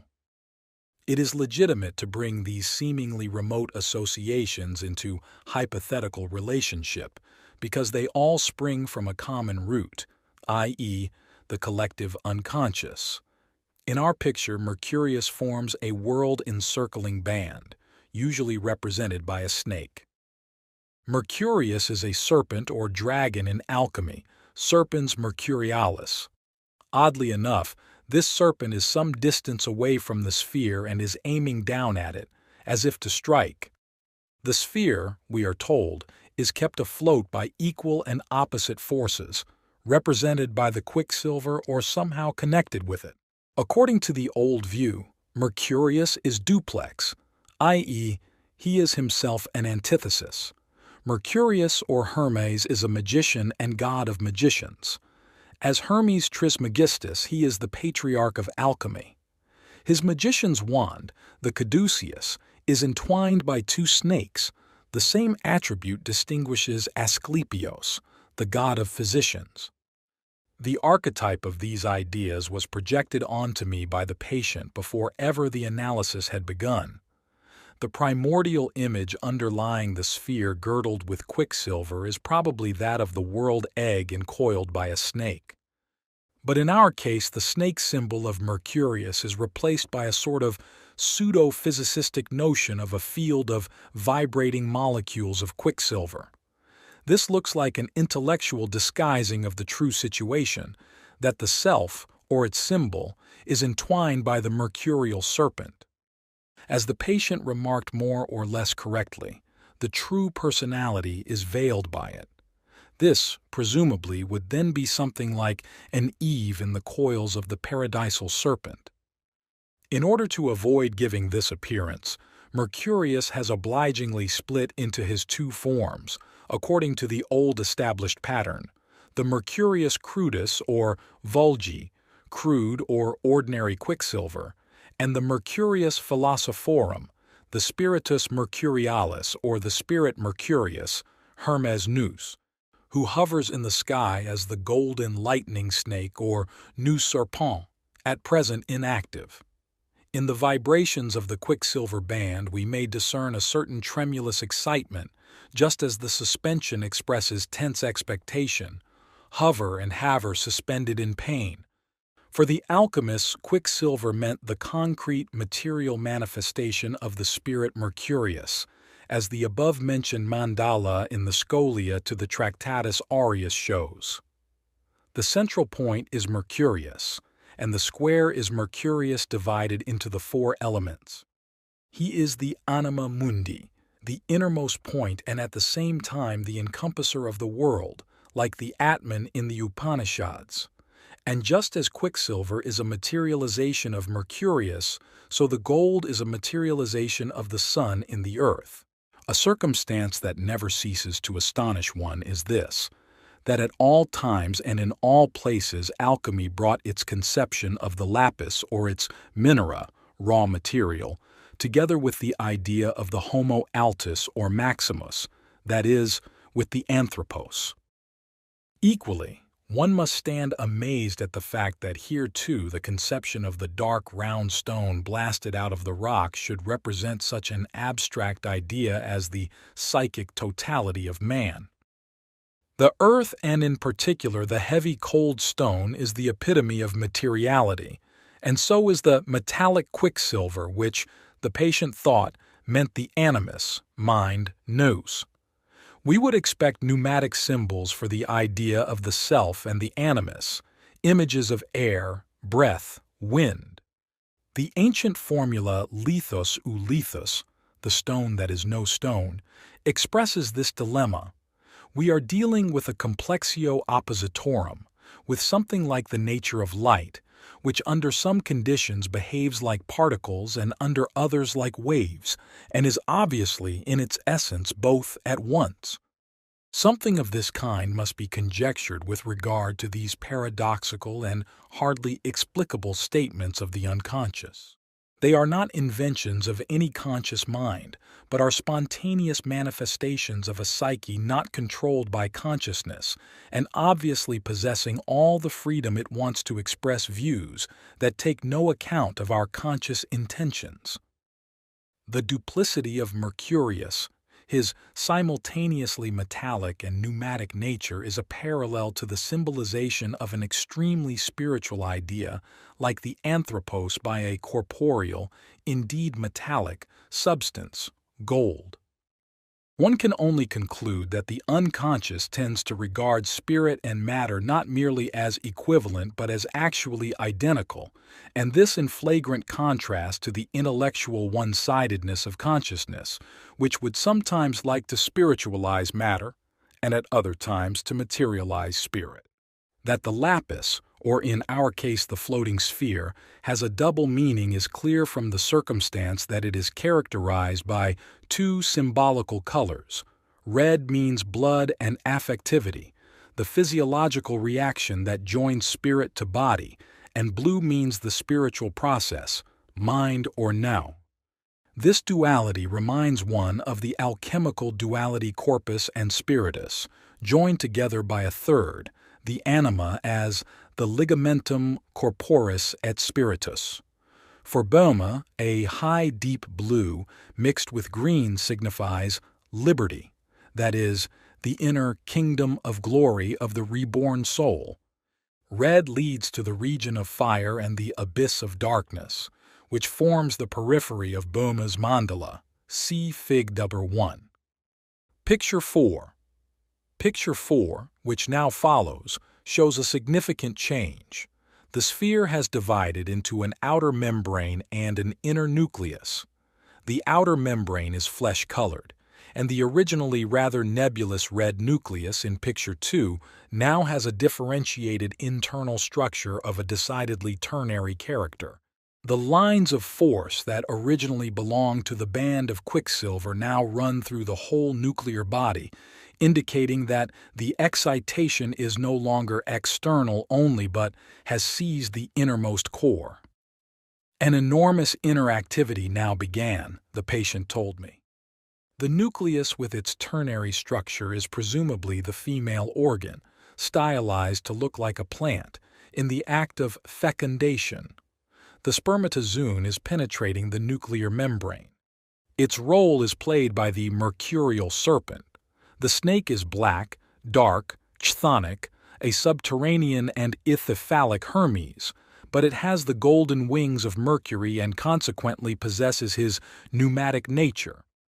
The alchemists accordingly represented their mercurius duplex as the winged and wingless dragon, calling the former feminine and the latter masculine. The serpent in our picture represents not so much the spermatozoon, but more accurately, the phallus. Leone Ebreo, in his Dialoghi d'Amore, calls the planet Mercury the membrum virile of heaven, that is, of the macrocosm conceived as the Homo Maximus. The spermatozoon seems rather to correspond to the golden substance which the snake is injecting into the invaginated ectoderm of the nucleus. The two silver petals probably represent the receptive vessel, the moon bowl in which the sun's seed, gold, is destined to rest. Underneath the flower is a small violet circle inside the ovary, indicating by its color that it is a united double nature, spirit and body, blue and red. The snake has a pale yellow halo, which is meant to express its numinosity. Since the snake evolved out of the flash of lightning or is a modulated form of it, I would like to instance a parallel where the lightning has the same illuminating, vivifying, fertilizing, transforming, and healing function that in our case falls to the snake, cf. Fig. 3. Two phases are represented. First, a black sphere, signifying a state of profound depression, and second, the lightning that strikes into this sphere. Ordinary speech makes use of the same imagery. Something strikes home in a flash of revelation. The only difference is that generally the image comes first, and only afterwards the realization which enables the patient to say, "This has struck home." Sketch of a drawing by a young woman patient with psychogenic depression from the beginning of the treatment. State of black hopelessness. 2. Beginning of the therapeutic effect. In an earlier picture, the sphere lay on the bottom of the sea. As a series of pictures shows, it arose in the first place because a black snake had swallowed the sun. There then followed an 8-rayed, completely black mandala with a wreath of 8 silver stars. In the center was a black homunculus. Next, the black sphere developed a red center, from which red rays or streams of blood ran out into tentacle-like extremities. The whole thing looked rather like a crab or an octopus. As the later pictures showed, the patient herself was shut up in the sphere. As to the context of Picture 4, Miss X emphasized that what disturbed her most was the band of quicksilver in Picture 3, She felt the silvery substance ought to be inside, the black lines of force remaining outside to form a black snake. This would now encircle the sphere. She felt the snake at first as a terrible danger, as something threatening the integrity of the sphere. At the point where the snake penetrates the nuclear membrane, fire breaks out, emotion. Her conscious mind interpreted this conflagration as a defensive reaction on the part of the sphere, and accordingly she tried to depict the attack as having been repulsed. But this attempt failed to satisfy the eyes, though she showed me a pencil sketch of it. She was obviously in a dilemma. She could not accept the snake, because its sexual significance was only too clear to her without any assistance from me. I merely remarked to her, "This is a well-known process which you can safely accept," and showed her from my collection a similar picture, done by a man, of a floating sphere being penetrated from below by a black, phallus-like object. Later she said, "I suddenly understood the whole process in a more impersonal way. It was the realization of a law of life to which sex is subordinated. The ego was not the center, but following a universal law, I circled round a sun. Thereupon she was able to accept the snake as a necessary part of the process of growth and finish the picture quickly and satisfactorily. Only one thing continued to give difficulty. She had to put the snake, she said, 100% at the top, in the middle, in order to satisfy the eyes. Evidently, the unconscious would only be satisfied with the most important position at the top and in the middle, in direct contrast to the picture I had previously shown her. This, as I said, was done by a man and showed the menacing black symbol entering the mandala from below. For a woman, the typical danger emanating from the unconscious comes from above, from the spiritual sphere personified by the animus, whereas for a man it comes from the chthonic realm of the world and woman, i.e., the anima projected onto the world. Once again, we must recall similar ideas found in Justin's Gnosis. The third of the fatherly angels is Baruch. He is also the tree of life in paradise. His counterpart on the motherly side is Nas, the serpent, who is the tree of knowledge of good and evil. When Elohim left Adam because, as the second member, he had retreated to the first member of the divine triad, which consisted of the good, the Father, and Adam, Adam pursued the pneuma of the Father, which he had left behind in man, and caused it to be tormented by Nas, «Inapases kolasi to on pneuma tu Elohim to en tois anthropis». Nas defiled Eve and also used Adam as a catamite. Adam, however, is the soul. Elohim is spirit. The soul is against the spirit, and the spirit against the soul. Κατά της ψυχής τετάκτε. This idea sheds light on the polarity of red and blue in our mandala, and also on the attack by the snake, who represents knowledge. That is why we fear knowledge of the truth, in this case, of the shadow. Therefore Baruch sent to mankind Jesus, that they might be led back to the good. But the good one is Priapus. Elohim is the swan, Adam is Leda, he the gold, she Danai. Nor should we forget that the God of Revelation has from of old the form of a snake, e.g., the Agathodemon. Adam, too, as a snake maiden, has a dual nature, two-minded, two-bodied, dignamos, decimos, and in medieval alchemy her figure became the symbol of the androgynous Mercurius. Let us remember that in Picture 3, Mercurius Vulgi, ordinary quicksilver, encircles the sphere. This means that the mysterious sphere is enveloped or veiled by a vulgar or crude understanding. The patient herself opined that the animus veils the true personality. We shall hardly be wrong in assuming that a banal, everyday view of the world, allegedly biological, has here got hold of the sexual symbol and concretized it after the approved pattern.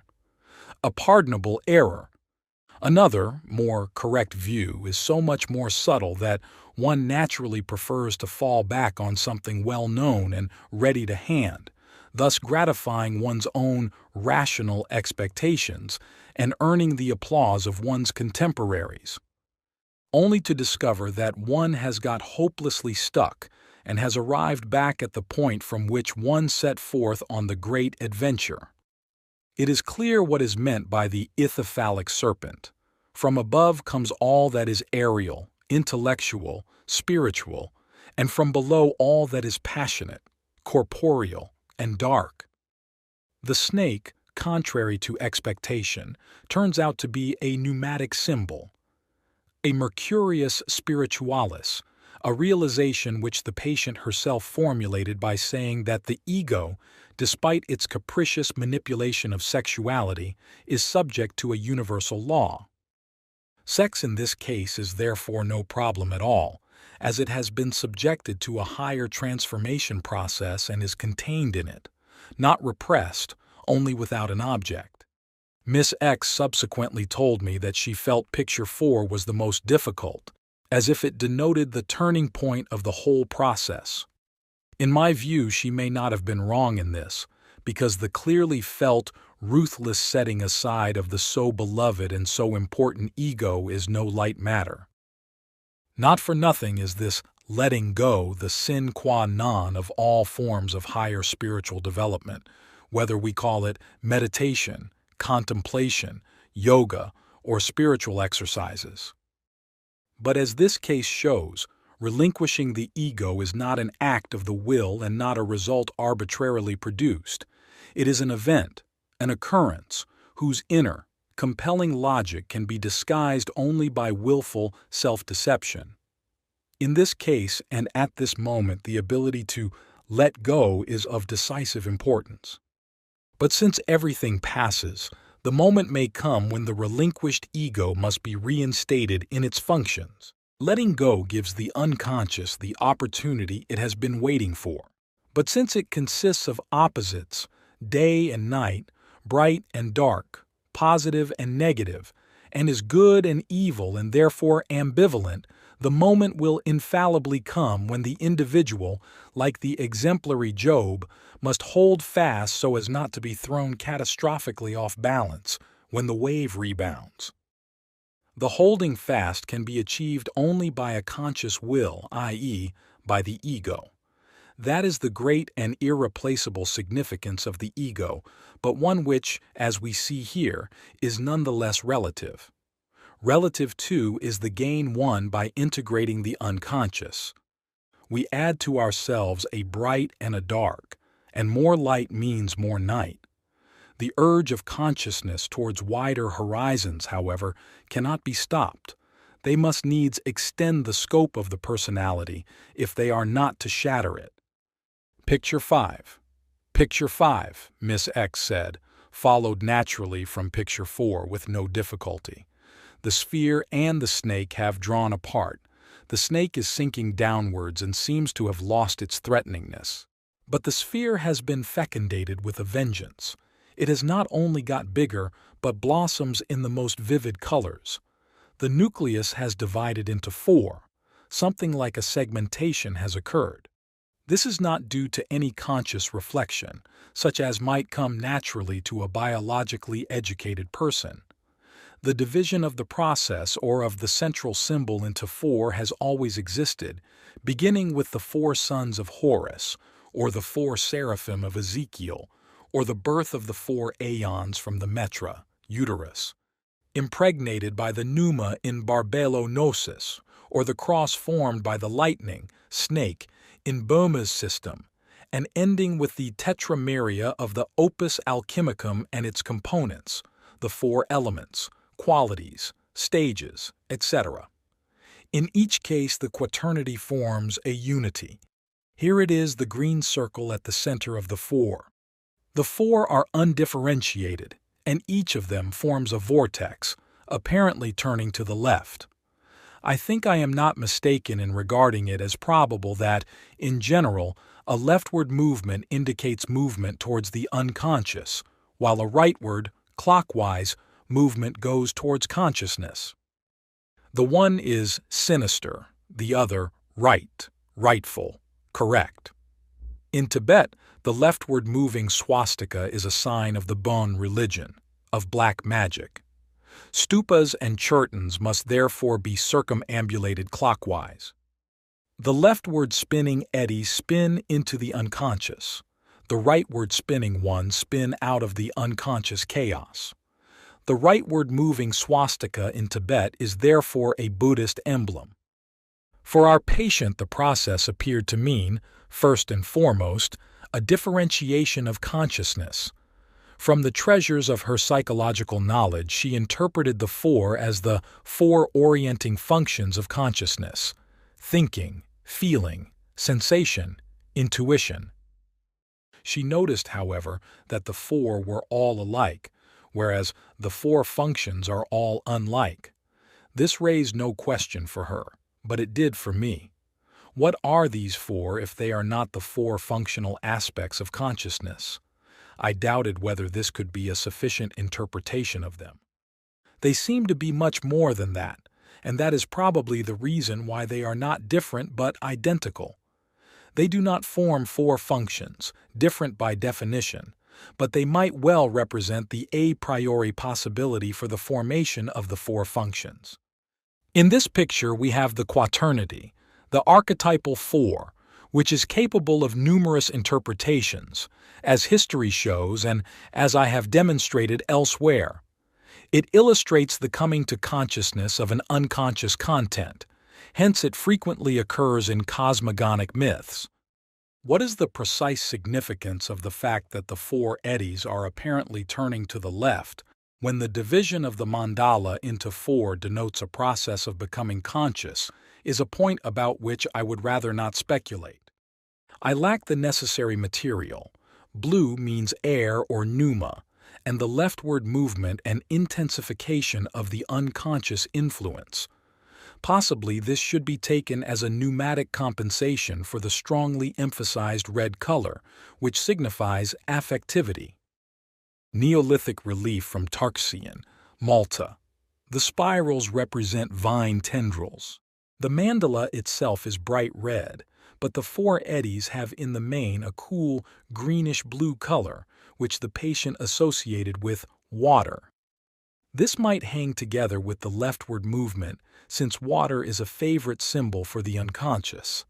The green of the circle in the middle signifies life in the chthonic sense. It is the benedicta viriditas of the alchemists. The problematical thing about this picture is the fact that the black snake is outside the totality of the symbolic circle. In order to make the totality actual, it ought really to be inside. But if we remember the unfavorable significance of the snake, we shall understand why its assimilation into the symbol of psychic wholeness presents certain difficulties. If our conjecture about the leftward movement of the four eddies is correct, this would denote a trend towards the deep and dark side of the spirit, by means of which the black snake could be assimilated. The snake, like the devil in Christian theology, represents the shadow, and one which goes far beyond anything personal and could therefore best be compared with a principle, such as the principle of evil. It is the colossal shadow thrown by man, of which our age had to have such a devastating experience. It is no easy matter to fit this shadow into our cosmos. The view that we can simply turn our back on evil and in this way eschew it belongs to the long list of antiquated naiveties. This is sheer ostrich policy and does not affect the reality of evil in the slightest. Evil is the necessary opposite of good, without which there would be no good either. It is impossible even to think evil out of existence. Hence the fact that the black snake remains outside expresses the critical position of evil in our traditional view of the world. The background of the picture is pale, the color of parchment. I mention this fact in particular, as the pictures that follow show a characteristic change in this respect. Picture 6. The background of Picture 6 is a cloudy gray. The mandala itself is done in the vividest colors, bright red, green, and blue. Only where the red outer membrane enters the blue-green nucleus does the red deepen to blood color and the pale blue to a dark ultramarine. The wings of Mercury, missing in the previous picture, reappear here at the neck of the blood-red pistons, as previously on the neck of the black snake in picture 4. But the most striking thing is the appearance of a swastika, undoubtedly wheeling to the right.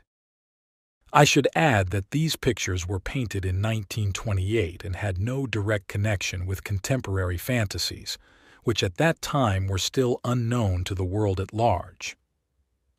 Because of its green color, the swastika suggests something plant-like, but at the same time it has the wave-like character of the 4 eddies in the previous picture. In this mandala, an attempt is made to unite the opposites red and blue, outside and inside. Simultaneously, the rightward movement aims at bringing about an ascent into the light of consciousness, presumably because the background has become noticeably darker. The black snake has disappeared, but has begun to impart its darkness to the entire background. To compensate this, there is in the mandala an upwards movement towards the light, apparently an attempt to rescue consciousness from the darkening of the environment. The picture was associated with a dream that occurred a few days before. Miss X dreamt that she returned to the city after a holiday in the country. To her astonishment, she found a tree growing in the middle of the room where she worked. She thought, well, with its thick bark, this tree can withstand the heat of an apartment. Associations to the tree led to its maternal significance. The tree would explain the plant motif in the mandala, and its sudden growth represents the higher level or freeing of consciousness induced by the movement to the right. For the same reason, the philosophical tree is a symbol of the alchemical opus, which, as we know, is an individuation process. We find similar ideas in Justin's Gnosis. The angel Baruch stands for the pneuma of Elohim, and the motherly angel Nas for the craftiness of Edom. But both angels, as I have said, were also trees, Baruch the tree of life, Nas the tree of knowledge. Their division and polarity are in keeping with the spirit of the times, 2nd–3rd centuries AD. But in those days, too, they knew of an individuation process, as we can see from Hippolytus. Elohim, we are told, set the prophet Heracles the task of delivering the Father, the pneuma, from the power of the 12 wicked angels. This resulted in his 12 labors. Now the Heracles myth has in fact all the characteristic features of an individuation process: the journeys to the 4 directions, in 4 suns, submission to the feminine principle, Omphale, that symbolizes the unconscious, and the self-sacrifice and rebirth caused by Deianira's robe. The thick bark of the tree suggests the motif of protection, which appears in the mandala as the formation of skins. This is expressed in the motif of the protective blackbird's wings, which shield the contents of the mandala from outside influences. The piston-shaped prolongations of the peripheral red substance are phallic symbols, indicating the entry of affectivity into the pneumatic interior. They are obviously meant to activate and enrich the spirit dwelling within. This spirit has, of course, nothing to do with intellect, rather with something that we would have to call spiritual substance, pneuma, or, in modern terms, spiritual life. The underlying symbolical thought is no doubt the same as the view developed in the Clementine homilies, that Tneima, spirit, and Soma, body, are one in God. The mandala, though only a symbol of the self as the psychic totality, is at the same time a God image, for the central point, circle, and quaternity are well-known symbols for the deity. The impossibility of distinguishing empirically between self and God leads, in Indian theosophy, to the identity of the personal and suprapersonal Purusha Atman. In ecclesiastical, as in alchemical literature, the saying is often quoted, God is an infinite circle or sphere whose center is everywhere and the circumference nowhere. This idea can be found in full development as early as Parmenides. I will cite the passage because it alludes to the same motifs that underlie our mandala. For the narrower rings were filled with unmixed fire, and those next to them with night, but between these rushes the portion of flame. And in the center of these is the goddess who guides everything, for throughout she rules over cruel birth and mating, sending the female to mate with the male, and conversely again, the male with the female. The learned Jesuit, Nicholas Cowson, apropos the report in Clement of Alexandria that, on certain occasions, wheels were rolled round in the Egyptian temples, comments that Democritus of Abdera called God images, mentem in igne orbiculari, mind in the spherical fire.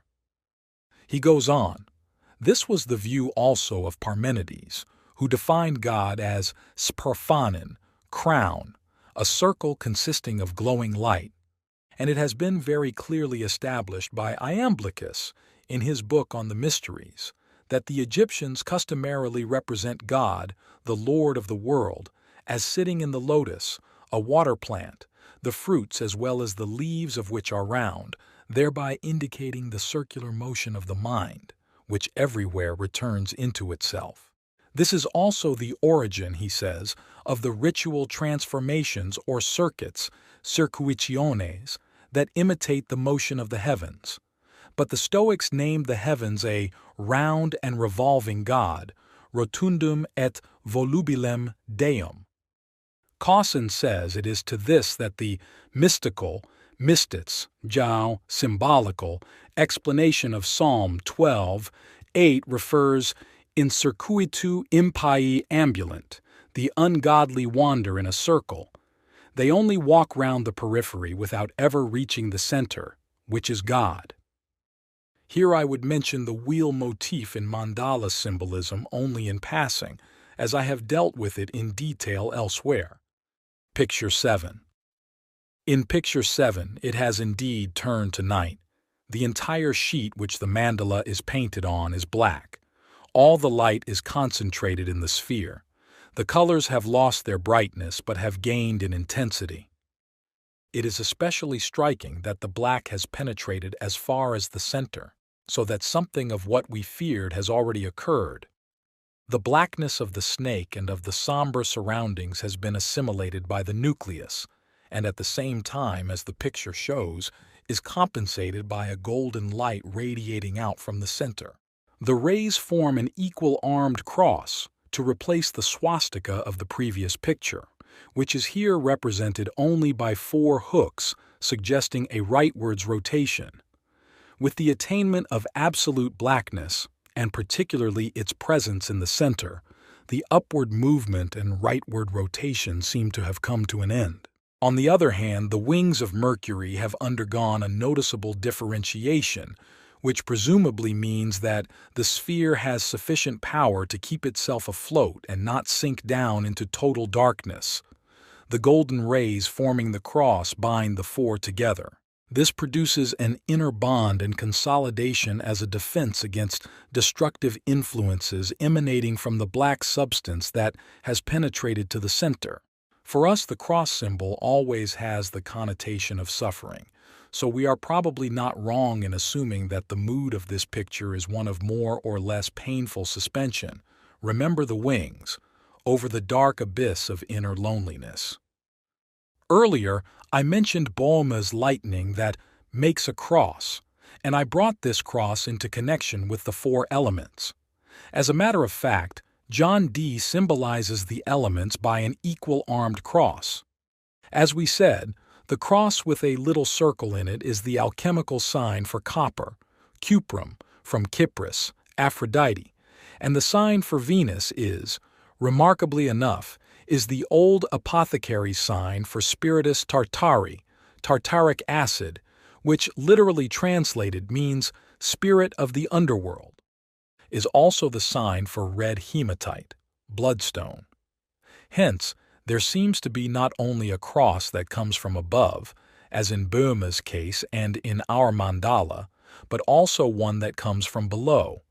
In other words, the lightning, to keep to Burma's image, can come from below out of the blood, from Venus or from Tartarus.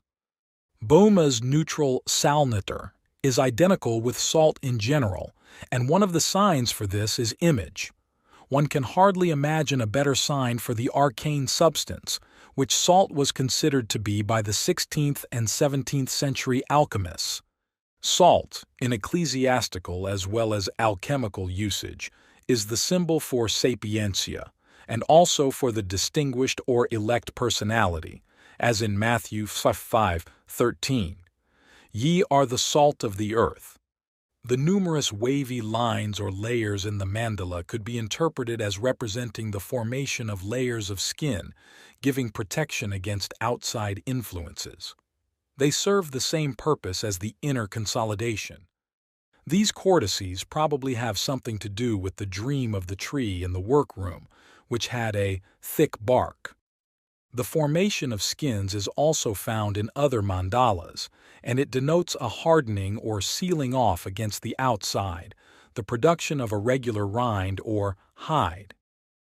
It is possible that this phenomenon would account for the cortices or putamina, shards, mentioned in the Kabbalah. For such is the name for that which abides outside holiness, such as the 7 fallen kings and the 4 Acharayim. From them come the klipoth, or cortices. As in alchemy, these are the scoriae or slag, to which adheres the quality of plurality and of death. In our mandala, the cortices are boundary lines marking off the inner unity and protecting it against the outer blackness with its disintegrating influences, personified by the snake. The same motif is expressed by the petals of the lotus and by the skins of the onion. The outer layers are withered and desiccated, but they protect the softer inner layers. The lotus seed of the Horus child, of the Indian divinities, and of the Buddha must be understood in this sense. Hölderlin makes use of the same image. Fateless, like the sleeping infant, breathe the heavenly ones, chastely guarded in modest bud, their spirits blossom eternally. In Christian metaphor, Mary is the flower in which God lies hidden, or again, the rose window in which the Rex Gloriae and Judge of the world is enthroned. The idea of circular layers is to be found by implication in Burma, for the outermost ring of his three-dimensional mandala is labeled Will of ye Devil Lucifer, Abyssa of Eternity, Abyss of ye Darkness, Hell of Devils, etc. Boma says of this in his Aurora, Chior 7 Secor 6. Behold, when Lucifer with his host aroused the wrath fire in God's nature, so that God waxed wroth in nature in the place of Lucifer, the outermost birth in nature acquired another quality, wholly wrathful, dry, cold, vehement, bitter, and sour, the raging spirit that before had a subtle, gentle quality in nature, became in his outermost birth wholly presumptuous and terrible, and now in his outermost birth is called the wind, or the element air. In this way the 4 elements arose, the earth in particular, by a process of contraction and desiccation. Kabbalistic influences may be conjectured here, though Burma knew not much more about the Kabbalah than did Paracelsus. He regarded it as a species of magic. The 4 elements correspond to the 4 Acharayim. They constitute a sort of second quaternity, proceeding from the inner, pneumatic quaternity but of a physical nature. The alchemists, too, allude to the Acharayim. Menens, for instance, says, "And although the holy name of God reveals the tetragrammaton or the 4 letters, yet if you should look at it aright, only 3 letters are found in it. The letter hien is found twice, since they are the same, namely air and water, which signifies the Son, earth the Father, and fire the Holy Ghost. Thus the 4 letters of God's name manifestly signify the most holy Trinity and matter, which likewise is threefold, triplex, and which is also called the shadow of the same, i.e., of God, and is named by Moises the back of God, Dei posteriora, which seems to be created out of it, matter. This statement bears out Boehme's view. To return to our mandala, the original 4 eddies have coalesced into the wavy squares in the middle of the picture. Their place is taken by golden points at the outer rim, developed from the previous picture, emitting rainbow colors. These are the colors of the peacock's eye, which play a great role as the cauda pavonis in alchemy. The appearance of these colors in the opus represents an intermediate stage preceding the definitive end result. Boehme speaks of a love desire or a beauty of colors, and here all colors arise. In our mandala, too, the rainbow colors spring from the red layer that means affectivity. Of the life of nature and spirit that is united in the spherical wheel, Boehme says, "Thus is made known to us an eternal essence of nature, like to water and fire, which stand as it were mixed into one another. For there comes a bright blue color, like the lightning of the fire, and then it has a form like a ruby mingled with crystals into one essence, or like yellow, white, red, and blue mingled in dark water. For it is like blue in green, since each still has its brightness and shines, and the water only resists their fire, so that there is no wasting anywhere, but one eternal essence in 2 mysteries mingled together, notwithstanding the difference of 2 principles, viz., 2 kinds of life. The phenomenon of the colors owes its existence to the imagination of the great mystery, where a wondrous essential life is born." It is abundantly clear from this that Boehme was preoccupied with the same psychic phenomenon that fascinated Miss X, and many other patients too. Although Boehme took the idea of the cauda pavonis and the tetrameria from alchemy, he, like the alchemists, was working on an empirical basis which has since been rediscovered by modern psychology. There are products of active imagination and also dreams, which reproduce the same patterns and arrangements with a spontaneity that cannot be influenced. A good example is the following dream. A patient dreamt that she was in a drawing room. There was a table with 3 chairs beside it. An unknown man standing beside her invited her to sit down. For this purpose she fetched a 4th chair that stood further off. She then sat at the table and began turning over the pages of a book containing pictures of blue and red cubes, as for a building game. Suddenly it occurred to her that she had something else to attend to. She left the room and went to a yellow house. It was raining in torrents, and she sought shelter under a green laurel tree. The table, the 3 chairs, the invitation to sit down, the other chair that had to be fetched to make 4 chairs, the cubes and the building game all suggest a process of composition. This takes place in stages, a combination first of blue and red, then of yellow and green.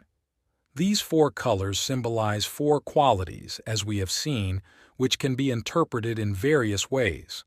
Psychologically, this quaternity points to the orienting functions of consciousness, of which at least one is unconscious and therefore not available for conscious use. Here it would be the green, the sensation function, because the patient's relation to the real world was uncommonly complicated and clumsy. The inferior function, however, just because of its unconsciousness, has the great advantage of being contaminated with the collective unconscious and can be used as a bridge to span the gulf between conscious and unconscious and thus restore the vital connection with the latter. The laurel in this dream has the same connection with the processes of inner growth as the tree that Miss X dreamt grew in her room. It is essentially the same tree as the arbor philosophica of the alchemists, about which I have written in Psychology and Alchemy.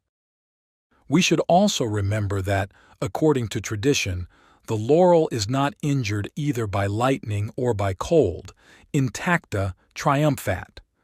Hence it symbolized the Virgin Mary, the model for all women, just as Christ is the model for men.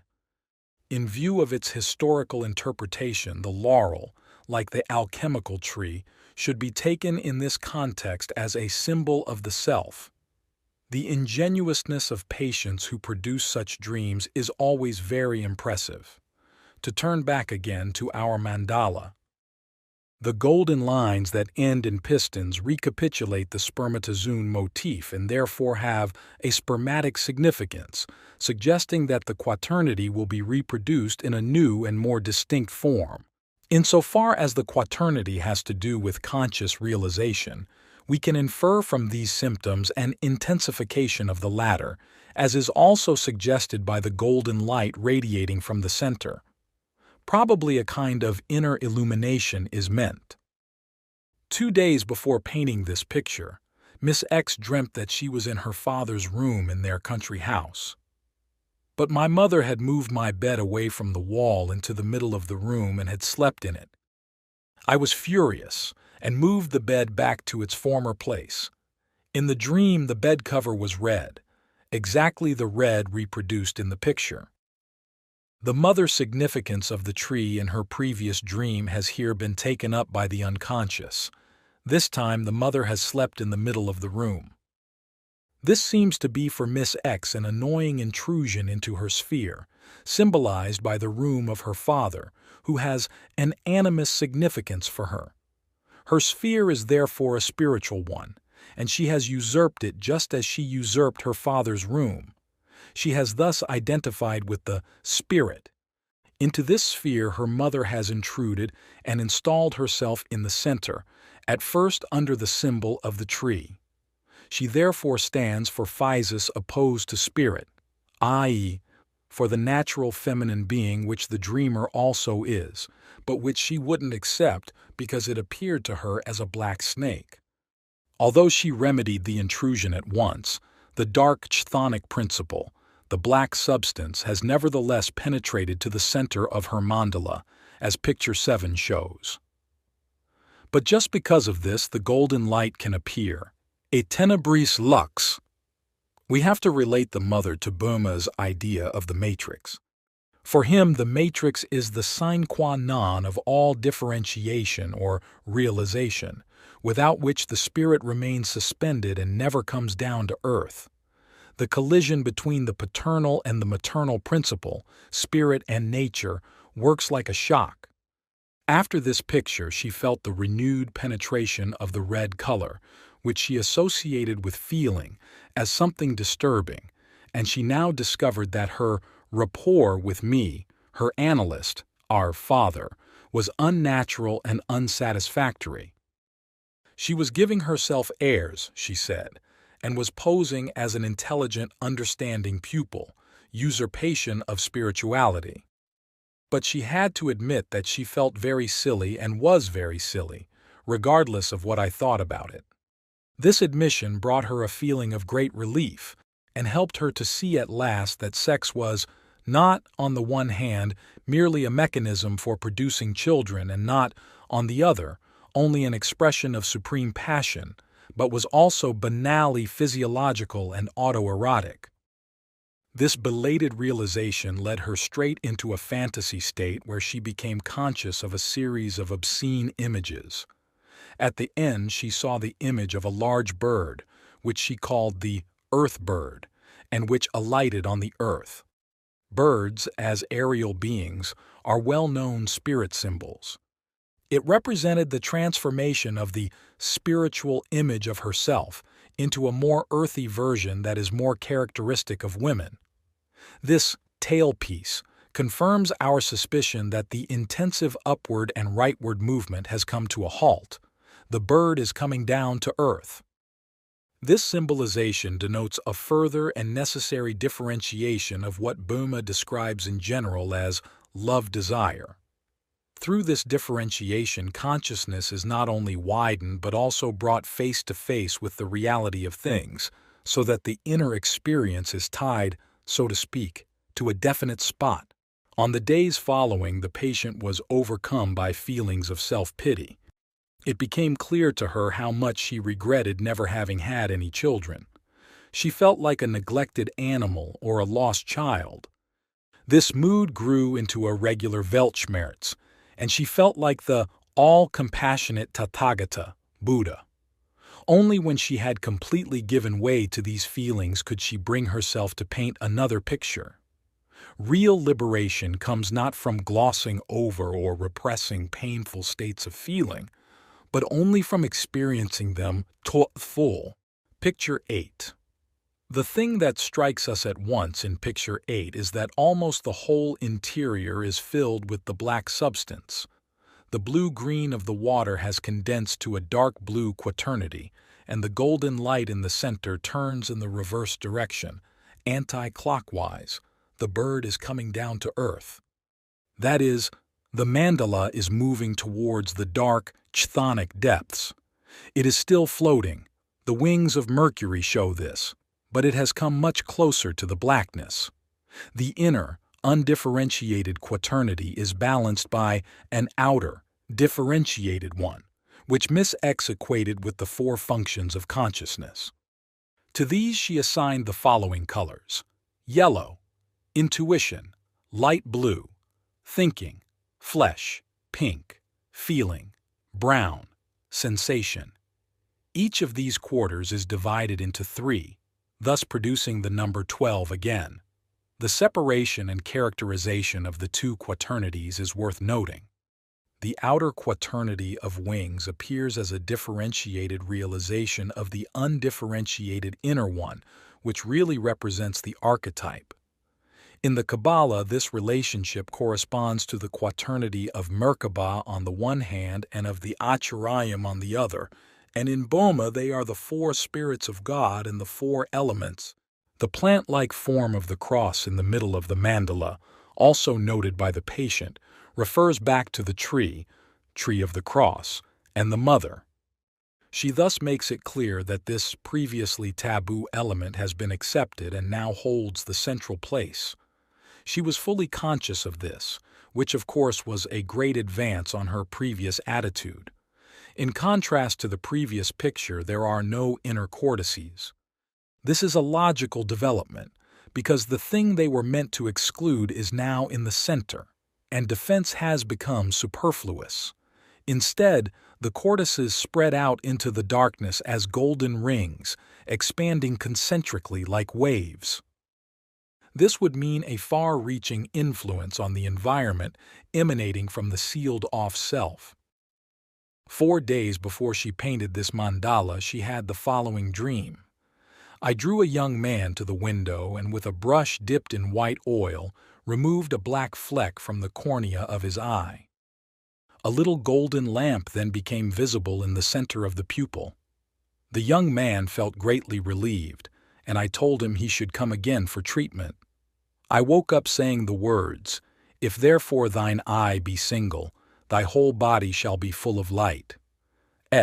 Matthew 6:22. This dream describes the change. The patient is no longer identical with her animus. The animus has, so to speak, become her patient, since he has eye trouble. As a matter of fact, the animus usually sees things cock-eyed and often very unclearly. Here, a black fleck on the cornea obscures the golden light shining from inside the eye. He has seen things too blackly. The eye is the prototype of the mandala, as is evident from Boehme, who calls his mandala the philosophique globe, or eye of ye wonders of eternity, or looking glass of wisdom. He says, "The substance and image of the soul may be resembled to the earth, having a fair flower growing out of it, and also to the fire and light. As we see that earth is a center but no life, yet it is essential, and a fair flower grows out of it, which is not like earth, and yet the earth is the mother of the flower. The soul is a fiery eye and similitude of the first principle, a center of nature. Our mandala is indeed an eye, the structure of which symbolizes the center of order in the unconscious. The eye is a hollow sphere, black inside, and filled with a semi-liquid substance, the vitreous humor. Looking at it from outside, one sees a round, colored surface, the iris with a dark center from which a golden light shines. Boehme calls it a fiery eye, in accordance with the old idea that seeing emanates from the eye. The eye may well stand for consciousness, which is in fact an organ of perception, looking into its own background. It sees its own light there, and when this is clear and pure, the whole body is filled with light.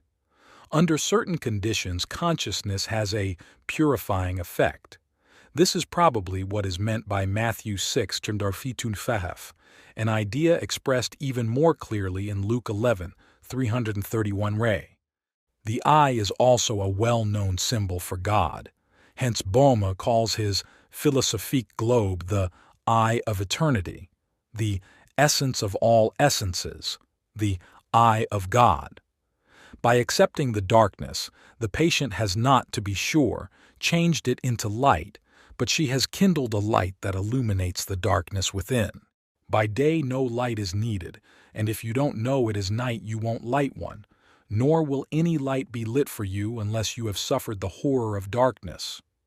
This is not an edifying text, but a mere statement of the psychological facts. The transition from Picture 7 to Picture 8 gives one a working idea of what I mean by accepting the dark principle. It has sometimes been objected that nobody can form a clear conception of what this means, which is regrettable, because it is an ethical problem of the first order. Here, then, is a practical example of this acceptance, and I must leave it to the philosophers to puzzle out the ethical aspects of the process. Picture 9. In Picture 9, we see for the first time the blue soul flower on a red background, also described as such by Miss X, naturally without knowledge of Boehme. In the center is the golden light in the form of a lamp, as she herself stated. The cortices are very pronounced, but they consist of light, at least in the upper half of the mandala, and radiate outwards. The light is composed of the rainbow hues of the rising sun. It is a real cauda pavonis. There are 6 sets of sunbeams. This recalls the Buddha's discourse on the robe from the collection of the Pali Canon. His heart overflowing with loving kindness, with compassion, with joyfulness, with equanimity, he abides, raying forth loving kindness, compassion, joyfulness, equanimity, towards 1/4 of space, then towards the second, then towards the third, then towards the fourth, and above and below, thus all around. Everywhere, into all places the wide world over, his heart overflowing with compassion streams forth, wide, deep, illimitable, free from enmity, free from all ill will. But a parallel with the Buddhist East cannot be carried through here, because the mandala is divided into an upper and a lower half. Above, the rings shine many-hued as a rainbow. Below, they consist of brown earth. Above, there hover 3 white birds, pneumata, signifying the Trinity. Below, a goat is rising up, accompanied by 2 ravens, Wotan's birds, and twining snakes. This is not the sort of picture a Buddhist holy man would make, but that of a Western person with a Christian background, whose light throws a dark shadow. What is more, the 3 birds float in a jet-black sky, and the goat, rising out of dark clay, is shown against a field of bright orange. This, oddly enough, is the color of the Buddhist monk's robe, which was certainly not a conscious intention of the patient. The underlying thought is clear: no white without black, and no holiness without the devil. Opposites are brothers, and the Oriental seeks to liberate himself from them by his nirdvanva, free from the two, and his neti neti, not this, not that, or else he puts up with them in some mysterious fashion, as in Taoism. The connection with the East is deliberately stressed by the patient, through her painting into the mandala 4 hexagrams from the I Ching. The sign in the left top half is Yu Enthusiasm, number 16. It means thunder comes resounding out of the earth, i.e., a movement coming from the unconscious and expressed by music and dancing. Confucius comments as follows: "Firm as a rock, what need of a whole day? The judgment can be known. The superior man knows what is hidden and what is evident. He knows weakness, he knows strength as well. Hence the myriads look up to him. Enthusiasm can be the source of beauty, but it can also delude." The second hexagram at the top is Sun decrease, number 41. The upper trigram means mountain, the lower trigram means lake. The mountain towers above the lake and restrains it. That is the image, whose interpretation points to self-restraint and reserve, i.e., a seeming decrease of oneself. This is significant in the light of enthusiasm. In the top line of the hexagram, "But one no longer has a separate home," the homelessness of the Buddhist monk is meant. On the psychological level, this does not, of course, refer to so drastic a demonstration of renunciation and independence, but to the patient's irreversible insight into the conditioned quality of all relationships, into the relativity of all values, and the transience of all things. The sign in the bottom half to the right is Sheng, pushing upward, number 46. Within the earth, wood grows, the image of pushing upward. It also says, one pushes upward into an empty city, and the king offers him Mount Chi. So this hexagram means growth and development of the personality, like a plant pushing out of the earth, a theme already anticipated by the plant motif in an earlier mandala. This is an allusion to the important lesson which Miss X has learnt from her experience, that there is no development unless the shadow is accepted. The hexagram to the left is Ting the cauldron, numbers 50. This is a bronze sacrificial vessel equipped with handles and legs, which held the cooked viands used for festive occasions. The lower trigram means wind and wood, the upper one fire. The cauldron is thus made up of fire over wood, just as the alchemical vessel consists of fire or water. There is delicious food in it, the fat of the pheasant, but it is not eaten because the handle of the ting is altered and its legs are broken, making it unusable. But as a result of constant self-abnegation, the personality becomes differentiated. The ting has golden carrying rings and even rings of jade, and purified, until it acquires the hardness and soft luster of precious jade. Though the 4 hexagrams were put into the mandala on purpose, they are authentic results of preoccupation with the I Ching. The phases and aspects of my patient's inner process of development can therefore express themselves easily in the language of the I Ching, because it too is based on the psychology of the individuation process that forms one of the main interests of Taoism and of Zen Buddhism. Miss X's interest in Eastern philosophy was due to the deep impression which a better knowledge of her life and of herself had made upon her, an impression of the tremendous contradictions in human nature. The insoluble conflict she was faced with makes her preoccupation with Eastern therapeutic systems, which seem to get along without conflict, doubly interesting. It may be partly due to this acquaintance with the East that the opposites, irreconcilable in Christianity, were not blurred or glossed over, but were seen in all their sharpness, and in spite, or perhaps just because, of this, were brought together into the unity of the mandala. Boma was never able to achieve this union. On the contrary, in his mandala the bright and dark semicircles are turned back to back.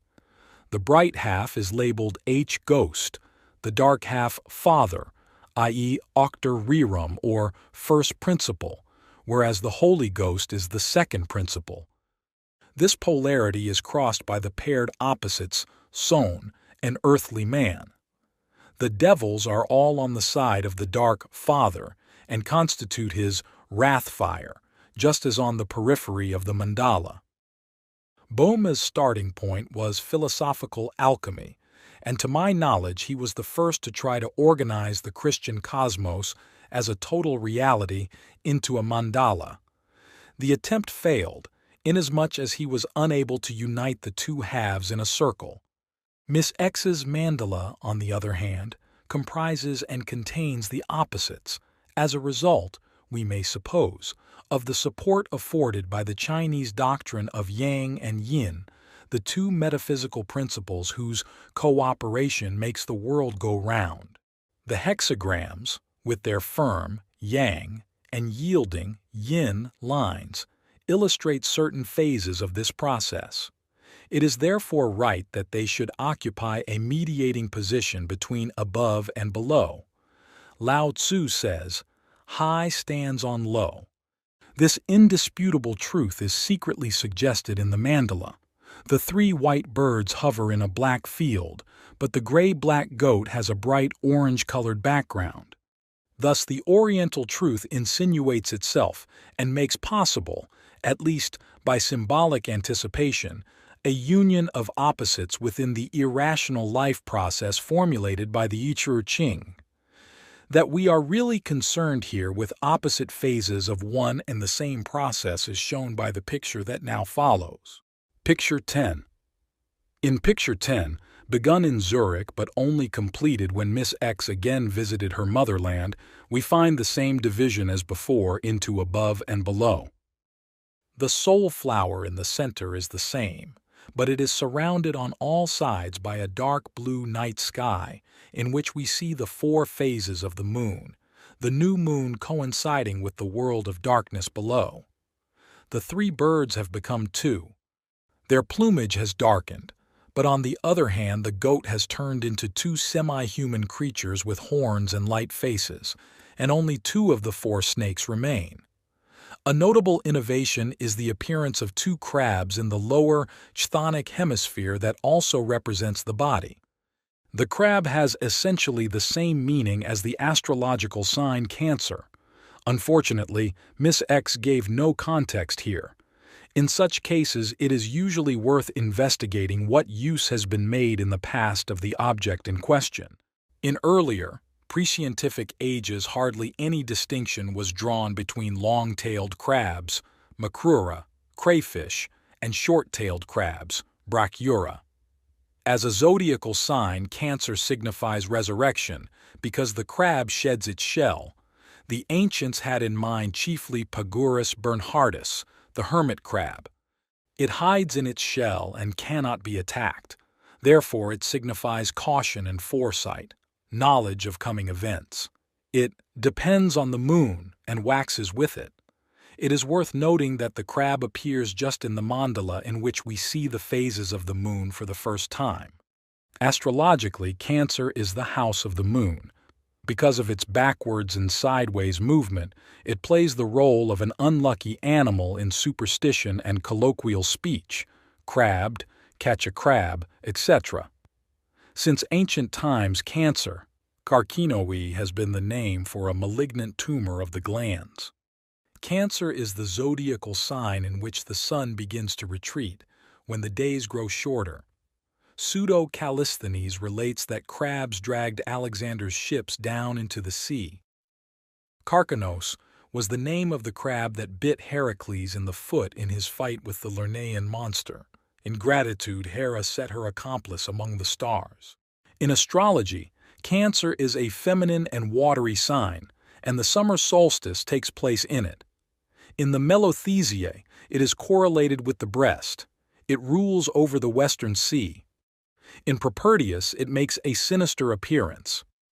Octopetus cancri terga, sinistra time, fear thou the ill-omened back of the eight-footed crab. De Gubernatus says, the crab causes now the death of the solar hero and now that of the monster. The Panchatantra, v. 2, relates how a crab, which the mother gave to her son as apotropaic magic, saved his life by killing a black snake. As de Gubernatus thinks, the crab stands now for the sun and now for the moon, according to whether it goes forwards or backwards. Miss X was born in the first degrees of Cancer, actually about 3 degrees. She knew her horoscope and was well aware of the significance of the moment of birth. That is, she realized that the degree of the rising sign, the ascendant, conditions the individuality of the horoscope. Since she obviously guessed the horoscope's affinity with the mandala, she introduced her individual sign into the painting that was meant to express her psychic self. The essential conclusion to be drawn from Picture 10 is that the dualities which run through it are always inwardly balanced, so that they lose their sharpness and incompatibility. As Multatuli says, nothing is quite true, and even that is not quite true. But this loss of strength is counterbalanced by the unity of the center, where the lamp shines, sending out colored rays to the 8 points of the compass. Although the attainment of inner balance through symmetrical pairs of opposites was probably the main intention of this mandala, we should not overlook the fact that the duplication motif also occurs when unconscious contents are about to become conscious and differentiated. They then split, as often happens in dreams, into 2 identical or slightly different halves corresponding to the conscious and still unconscious aspects of the nascent content. I have the impression, from this picture, that it really does represent a kind of solstice or climax, where decision and division take place. The dualities are, at bottom, yes and no, the irreconcilable opposites, but they have to be held together if the balance of life is to be maintained. This can only be done by holding unswervingly to the center, where action and suffering balance each other. It is a path sharp as the edge of a razor. A climax like this, where universal opposites clash, is at the same time a moment when a wide perspective often opens out into the past and future. This is the psychological moment when, as the consensus gentium has established since ancient times, synchronistic phenomena occur, that is, when the far appears near. 16 years later, Miss X became fatally ill with cancer of the breast. Picture 11. Here I will only mention that the colored rays emanating from the center have become so rarefied that, in the next few pictures, they disappear altogether. Sun and moon are now outside, no longer included in the microcosm of the mandala. The sun is not golden but has a dull ochreous hue and in addition is clearly turning to the left. It is moving towards its own obscuration, as had to happen after the Cancer picture, solstice. The moon is in the first quarter. The roundish masses near the sun are probably meant to be cumulus clouds, but with their gray-red hues they look suspiciously like bulbous swellings. The interior of the mandala now contains a quincunx of stars, the central star being silver and gold. The division of the mandala into an aerial and an earthy hemisphere has transferred itself to the outside world and can no longer be seen in the interior. The silvery rim of the aerial hemisphere in the preceding picture now runs round the entire mandala and recalls the band of quicksilver that, as Mercurius vulgaris, veils the true personality. At all events, it is probable that the influence and importance of the outside world are becoming so strong in this picture as to bring about an impairment and devaluation of the mandala. It does not break down or burst, as can easily happen under similar circumstances, but is removed from the telluric influence through the symbolical constellation of stars and heavenly bodies. Picture 12 through 24. In Picture 12, the sun is in fact sinking below the horizon and the moon is coming out of the first quarter. The radiation of the mandala has ceased altogether, but the equivalents of sun and moon, and also of the earth, have been assimilated into it. A remarkable feature is its sudden inner animation by 2 human figures and various animals. The constellation character of the center has vanished and given way to a kind of flower motif. What this animation means cannot be established, unfortunately, as we have no commentary. In picture 13, the source of radiation is no longer in the mandala but outside, in the shape of the full moon, from which rings of rainbow-colored light radiate in concentric circles. The mandala is laced together by 4 black and golden snakes, the heads of 3 of them pointing to the center while the 4th rears upwards. In between the snakes and the center there are indications of the spermatozoon motif. This may mean an intensive penetration on the part of the outside world, but it could also mean magical protection. The breaking down of the quaternity into 3 plus 1 is in accord with the archetype. In picture 14, the mandala is suspended over the lit-up ravine of 5th Avenue, New York, whither Miss X in the meantime returned. On the blue flower in the center, the conjunctio of the royal pair is represented by the sacrificial fire burning between them. The king and queen are assisted by 2 kneeling figures of a man and a woman. It is a typical marriage quaternio, and for an understanding of its psychology, I must refer the reader to my account in the Psychology of the Transference. This inner bond should be thought of as a compensatory consolidation against disintegrating influences from without. In picture 15, the mandala floats between Manhattan and the sea. It is daylight again, and the sun is just rising. Out of the blue center, blue snakes penetrate into the red flesh of the mandala. The enantiodromia is setting in, after the introversion of feeling caused by the shock of New York had passed its climax. The blue color of the snakes indicates that they have acquired a pneumatic nature. From picture 16 onwards, the drawing and painting technique shows a decided improvement. The mandalas gain in aesthetic value. In picture 17, a kind of eye motif appears, which I have also observed in the mandalas of other persons.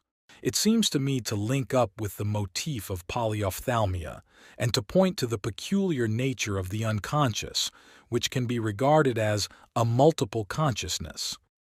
I have discussed this question in detail elsewhere. Mandala by a woman patient aged 58, artistic and technically accomplished. In the center is the egg encircled by the snake. Outside, apotropaic wings and eyes. The mandala is exceptional in that it has a pentatic structure. The patient also produced triadic mandalas. She was fond of playing with forms irrespective of their meaning, a consequence of her artistic gift. The enantiodromia only reached its climax the following year in picture 19. In that picture, the red substance is arranged round the golden 4-rayed star in the center, and the blue substance is pushing everywhere to the periphery. Here the rainbow-colored radiation of the mandala begins again for the first time, and from then on was maintained for over 10 years, in mandalas not reproduced here. I will not comment on the subsequent pictures, nor reproduce them all. As I say, they extend over more than 10 years, because I feel I do not understand them properly. In addition, they came into my hands only recently, after the death of the patient, and unfortunately without text or commentary. Under these circumstances, the work of interpretation becomes very uncertain and is better left unattempted.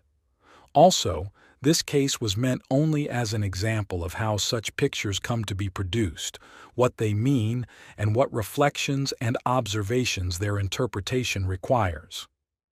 It is not intended to demonstrate how an entire lifetime expresses itself in symbolic form. The individuation process has many stages and is subject to many vicissitudes, as the fictive course of the Opus Alchemicum amply shows. Conclusion. Our series of pictures illustrates the initial stages of the way of individuation. It would be desirable to know what happens afterwards. But just as neither the philosophical gold nor the philosopher's stone was ever made in reality, so nobody has ever been able to tell the story of the whole way, at least not to mortal ears, for it is not the storyteller but death who speaks the final consummatum est.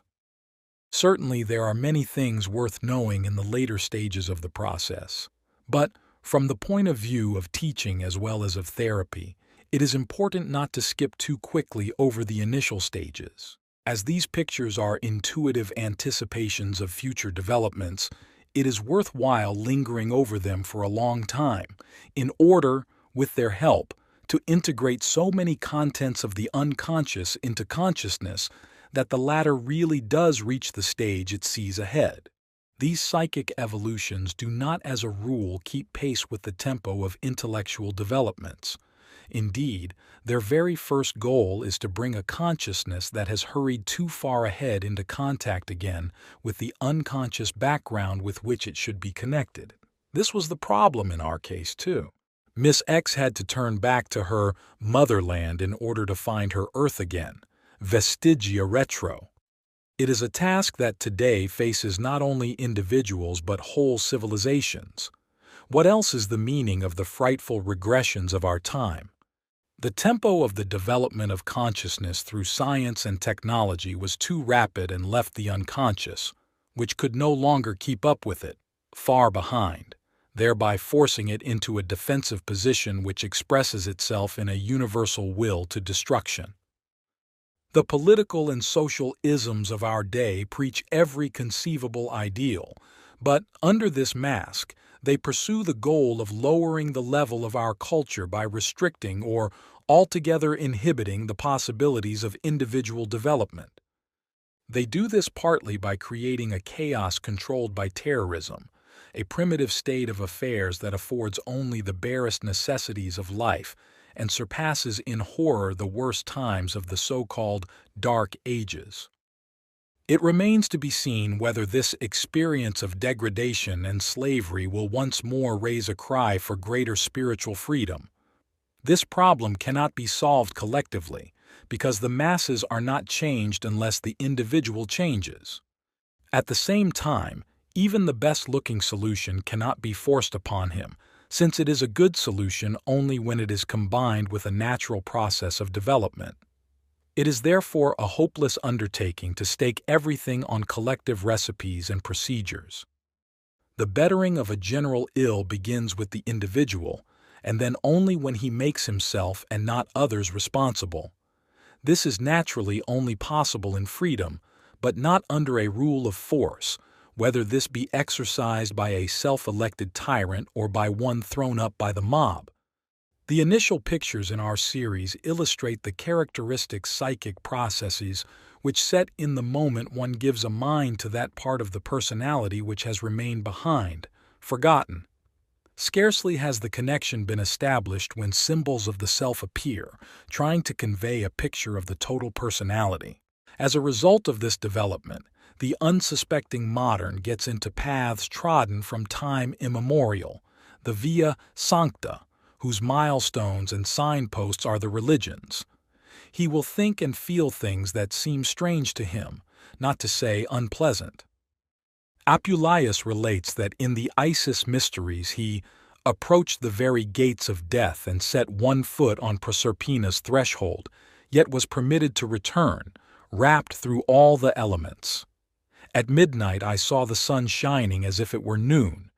I entered the presence of the gods of the underworld and the gods of the upper world, stood near and worshipped them. Such experiences are also expressed in our mandalas. That is why we find in religious literature the best parallels to the symbols and moods of the situations they formulate. These situations are intense inner experiences which can lead to lasting psychic growth and a ripening and deepening of the personality if the individual affected by them has the moral capacity for pisp, loyal trust, and confidence. They are the age-old psychic experiences that underlie faith and ought to be its unshakable foundation, and not of faith alone, but also of knowledge.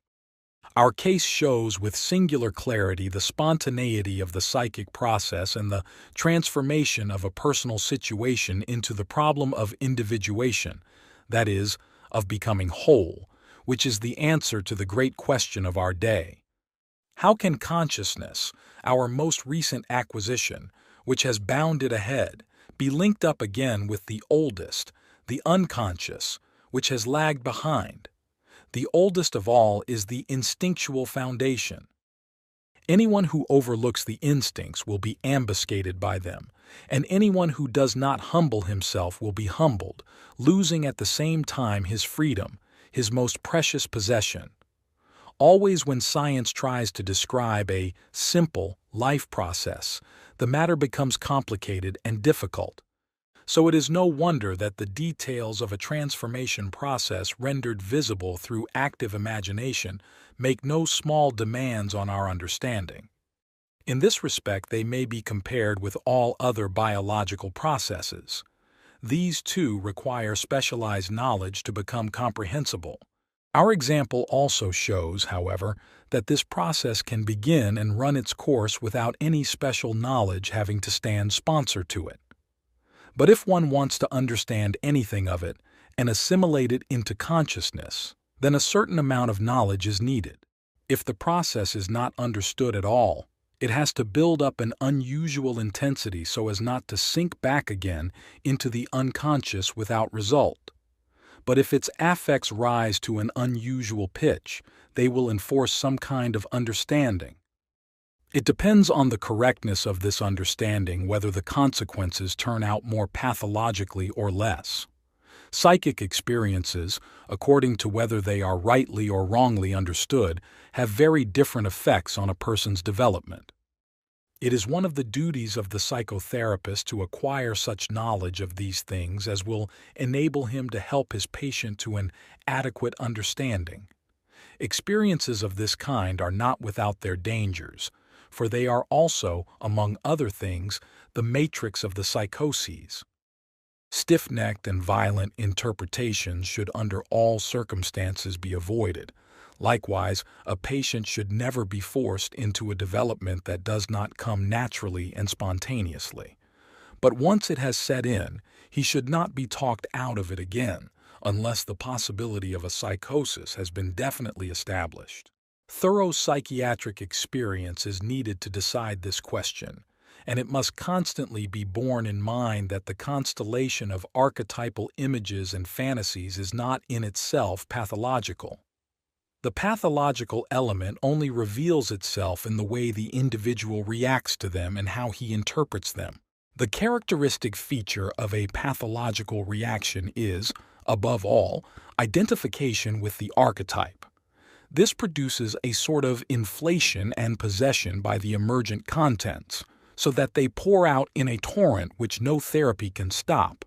Identification can, in favorable cases, sometimes pass off as a more or less harmless inflation, but in all cases identification with the unconscious brings a weakening of consciousness, and herein lies the danger.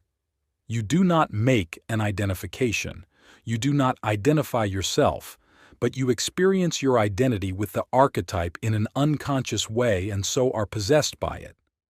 Hence, in more difficult cases, it is far more necessary to strengthen and consolidate the ego than to understand and assimilate the products of the unconscious.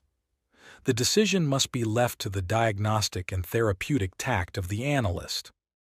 This paper is a groping attempt to make the inner processes of the mandala more intelligible. They are, as it were, self-delineations of dimly sensed changes going on in the background, which are perceived by the reversed eye and rendered visible with pencil and brush, just as they are, uncomprehended and unknown. The pictures represent a kind of ideogram of unconscious contents. I have naturally used this method on myself too, and can affirm that one can paint very complicated pictures without having the least idea of their real meaning. While painting them, the picture seems to develop out of itself, and often in opposition to one's conscious intentions. It is interesting to observe how the execution of the picture frequently thwarts one's expectations in the most surprising way.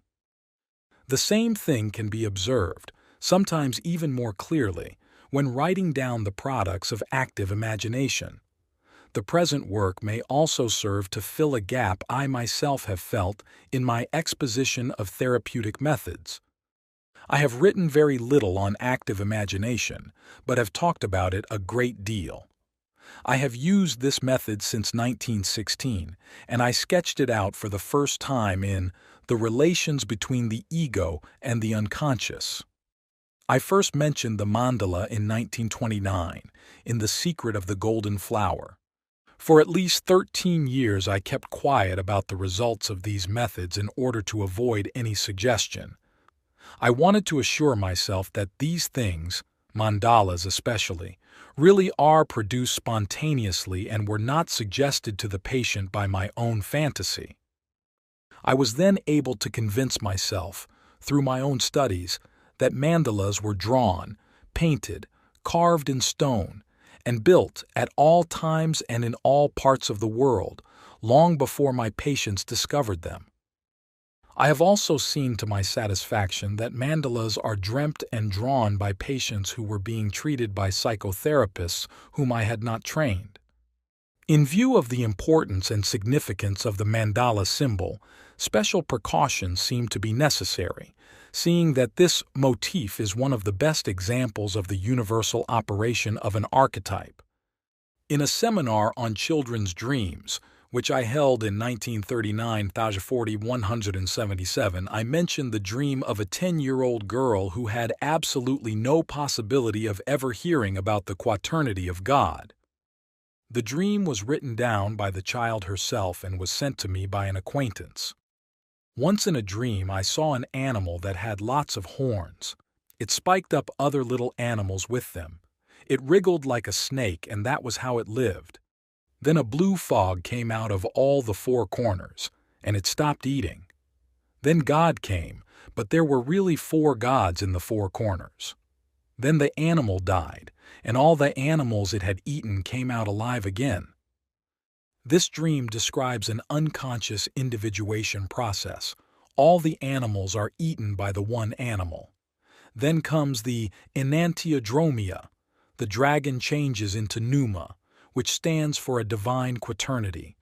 Thereupon follows the apokatastasis, a resurrection of the dead. This exceedingly unchildish fantasy can hardly be termed anything but archetypal. Miss X, in picture 12, also put a whole collection of animals into her mandala: 2 snakes, 2 tortoises, 2 fishes, 2 lions, 2 pigs, a goat, and a ram. Integration gathers many into one. To the child who had this dream, and to Miss X likewise, it was certainly not known that Origen had already said, speaking of the sacrificial animals, "Seek these sacrifices within thyself, and thou wilt find them within thine own soul. Understand that thou hast within thyself flocks of cattle, flocks of sheep, and flocks of goats. Understand that the birds of the sky are also within thee. Marvel not if we say that these are within thee, but understand that thou thyself art even another little world, and hast within thee the sun and the moon, and also the stars." The same idea occurs again in another passage, but this time it takes the form of a psychological statement. "For look upon the countenance of a man who is at one moment angry, at the next sad, a short while afterward joyful, then troubled again, and then contented. See how he who thinks himself one is not one, but seems to have as many personalities as he has moods, as also the Scripture says, 'A fool is changed as the moon.' God, therefore, is unchangeable, and is called one for the reason that he changes not. Thus also the true imitator of God, who is made after God's image, is called one and the selfsame, unus et ips, when he comes to perfection, for he also, when he is fixed on the summit of virtue, is not changed, but remains alway one. For every man, whiles he is in wickedness, militia, is divided among many things and torn in many directions. And while he is in many kinds of evil, he cannot be called one. Here the many animals are affective states to which man is prone. The individuation process, clearly alluded to in this passage, subordinates the many to the one. But the one is God, and that which corresponds to him in us is the imago Dei, the God image. But the God image, as we saw from Jacob Boehme, expresses itself in the mandala. Concerning mandala symbolism. In what follows, I shall try to describe a special category of symbols, the mandala, with the help of a wide selection of pictures. I have dealt with this theme on several occasions before, and in Psychology and Alchemy, I gave a detailed account, with running commentary, of the mandala symbols that came up in the course of an individual analysis. I repeated the attempt in the preceding paper of the present volume, but there the mandalas did not derive from dreams but from active imagination. In this paper I shall present mandalas of the most varied provenance, on the one hand to give the reader an impression of the astonishing wealth of forms produced by individual fantasy, and on the other hand to enable him to form some idea of the regular occurrence of the basic elements. As regards the interpretation, I must refer the reader to the literature. In this paper I shall content myself with hints, because a more detailed explanation would lead much too far, as the mandalas described in Psychology and Religion and in the preceding paper of this volume show. The Sanskrit word mandala means circle. It is the Indian term for the circles drawn in religious rituals. In the great temple of Madura, in southern India, I saw how a picture of this kind was made. It was drawn by a woman on the floor of the mandapam, porch, in colored chalks, and measured about 10 feet across. A pandit who accompanied me said in reply to my questions that he could give me no information about it. Only the women who drew such pictures knew what they meant. The woman herself was non-committal. She evidently didn't want to be disturbed in her work.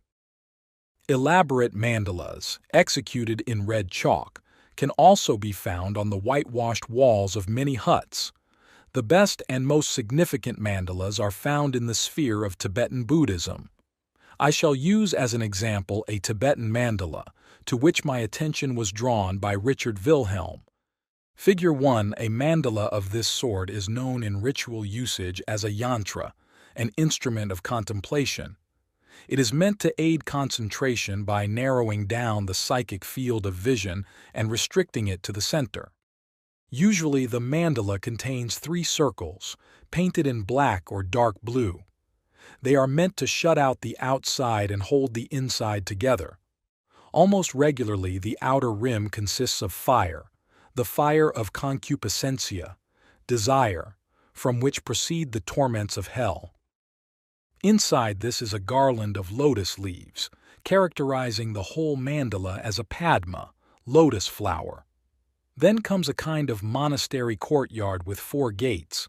It signifies sacred seclusion and concentration. Inside this courtyard there are, as a rule, the 4 basic colors, red, green, white, and yellow, which represent the 4 directions and also the psychic functions, as the Tibetan Book of the Dead shows.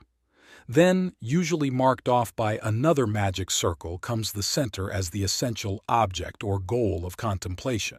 This center is treated in very different ways, depending on the requirements of the ritual, the grade of initiation of the contemplator, and the sect he belongs to. As a rule, it shows Shiva in his world-creating emanations.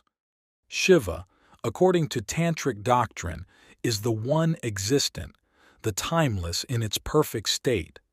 Creation begins when this unextended point, known as Shiva Bindu, appears in the eternal embrace of its feminine side, the Shakti. It then emerges from the state of being in itself and attains the state of being for itself, if I may use the Hegelian terminology. In Kundalini Yoga symbolism, Shakti is represented as a snake wound 3.5 times round the lingam, which is Shiva in the form of a phallus. This image shows the possibility of manifestation in space. From Shakti comes Maya, the building material of all individual things. She is, in consequence, the creatrix of the real world. This is thought of as illusion, as being and not being. It is and yet remains dissolved in Shiva. Creation therefore begins with an act of division of the opposites that are united in the deity. From their splitting arises, in a gigantic explosion of energy, the multiplicity of the world. The goal of contemplating the processes depicted in the mandala is that the yogi shall become inwardly aware of the deity. Through contemplation, he recognizes himself as God again, and thus returns from the illusion of individual existence into the universal totality of the divine state. As I have said, mandala means circle. There are innumerable variants of the motif shown here, but they are all based on the squaring of a circle. Their basic motif is the premonition of a center of personality, a kind of central point within the psyche, to which everything is related, by which everything is arranged, and which is itself a source of energy. The energy of the central point is manifested in the almost irresistible compulsion and urge to become what one is, just as every organism is driven to assume the form that is characteristic of its nature, no matter what the circumstances. This center is not felt or thought of as the ego, but, if one may so express it, as the self. Although the center is represented by an innermost point, it is surrounded by a periphery containing everything that belongs to the self, the paired opposites that make up the total personality. This totality comprises consciousness first of all, then the personal unconscious, and finally, an indefinitely large segment of the collective unconscious whose archetypes are common to all mankind. A certain number of these, however, are permanently or temporarily included within the scope of the personality and, through this contact, acquire an individual stamp as the shadow, anima, and animus, to mention only the best-known figures. The self, though on the one hand simple, is on the other hand an extremely composite thing, a conglomerate soul, to use the Indian expression. Lamaic literature gives very detailed instructions as to how such a circle must be painted and how it should be used. Form and color are laid down by tradition, so the variants move within fairly narrow limits. The ritual use of the mandala is actually non-Buddhist. At any rate, it is alien to the original Hinayana Buddhism and appears first in Mahayana Buddhism.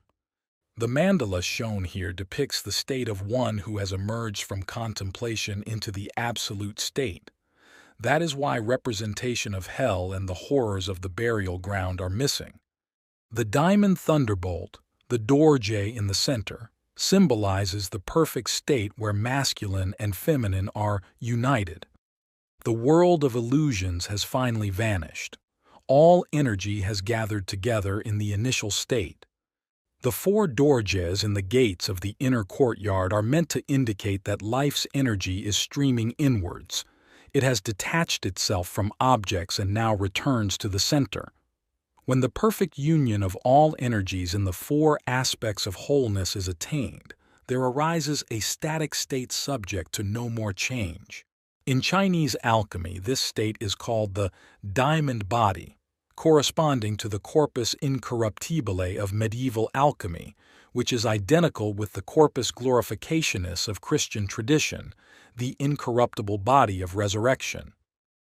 This mandala shows, then, the union of all opposites, and is embedded between yang and yin, heaven and earth, the state of everlasting balance and immutable duration. For our more modest psychological purposes, we must abandon the colorful metaphysical language of the East. What yoga aims at in this exercise is undoubtedly a psychic change in the adept. The ego is the expression of individual existence. The yogin exchanges his ego for Shiva or the Buddha. In this way, he induces a shifting of the psychological center of personality from the personal ego to the impersonal non-ego, which is now experienced as the real ground of the personality. In this connection, I would like to mention a similar Chinese conception, namely the system on which the I Ching is based. Figure 2. In the center is Qian, heaven, from which the four emanations go forth, like the heavenly forces extending through space. Thus we have Qian, self-generated creative energy, corresponding to Shiva; Heng, all-pervading power; Yuan, generative power; Lai, beneficent power; Qing, unchangeable, determinative power. Round this masculine power center lies the earth with its formed elements.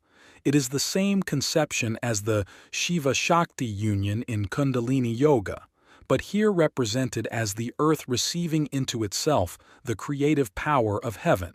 The union of heaven with Kun, the feminine and receptive, produces the tetractys, which, as in Pythagoras, underlies all existence. The river map is one of the legendary foundations of the I Ching, which in its present form derives partly from the 12th century BC. According to the legend, a dragon dredged the magical signs of the river map from a river. On it the sages discovered the drawing, and in the drawing the laws of the world order. This drawing, in accordance with its extreme age, shows the knotted chords that signify numbers.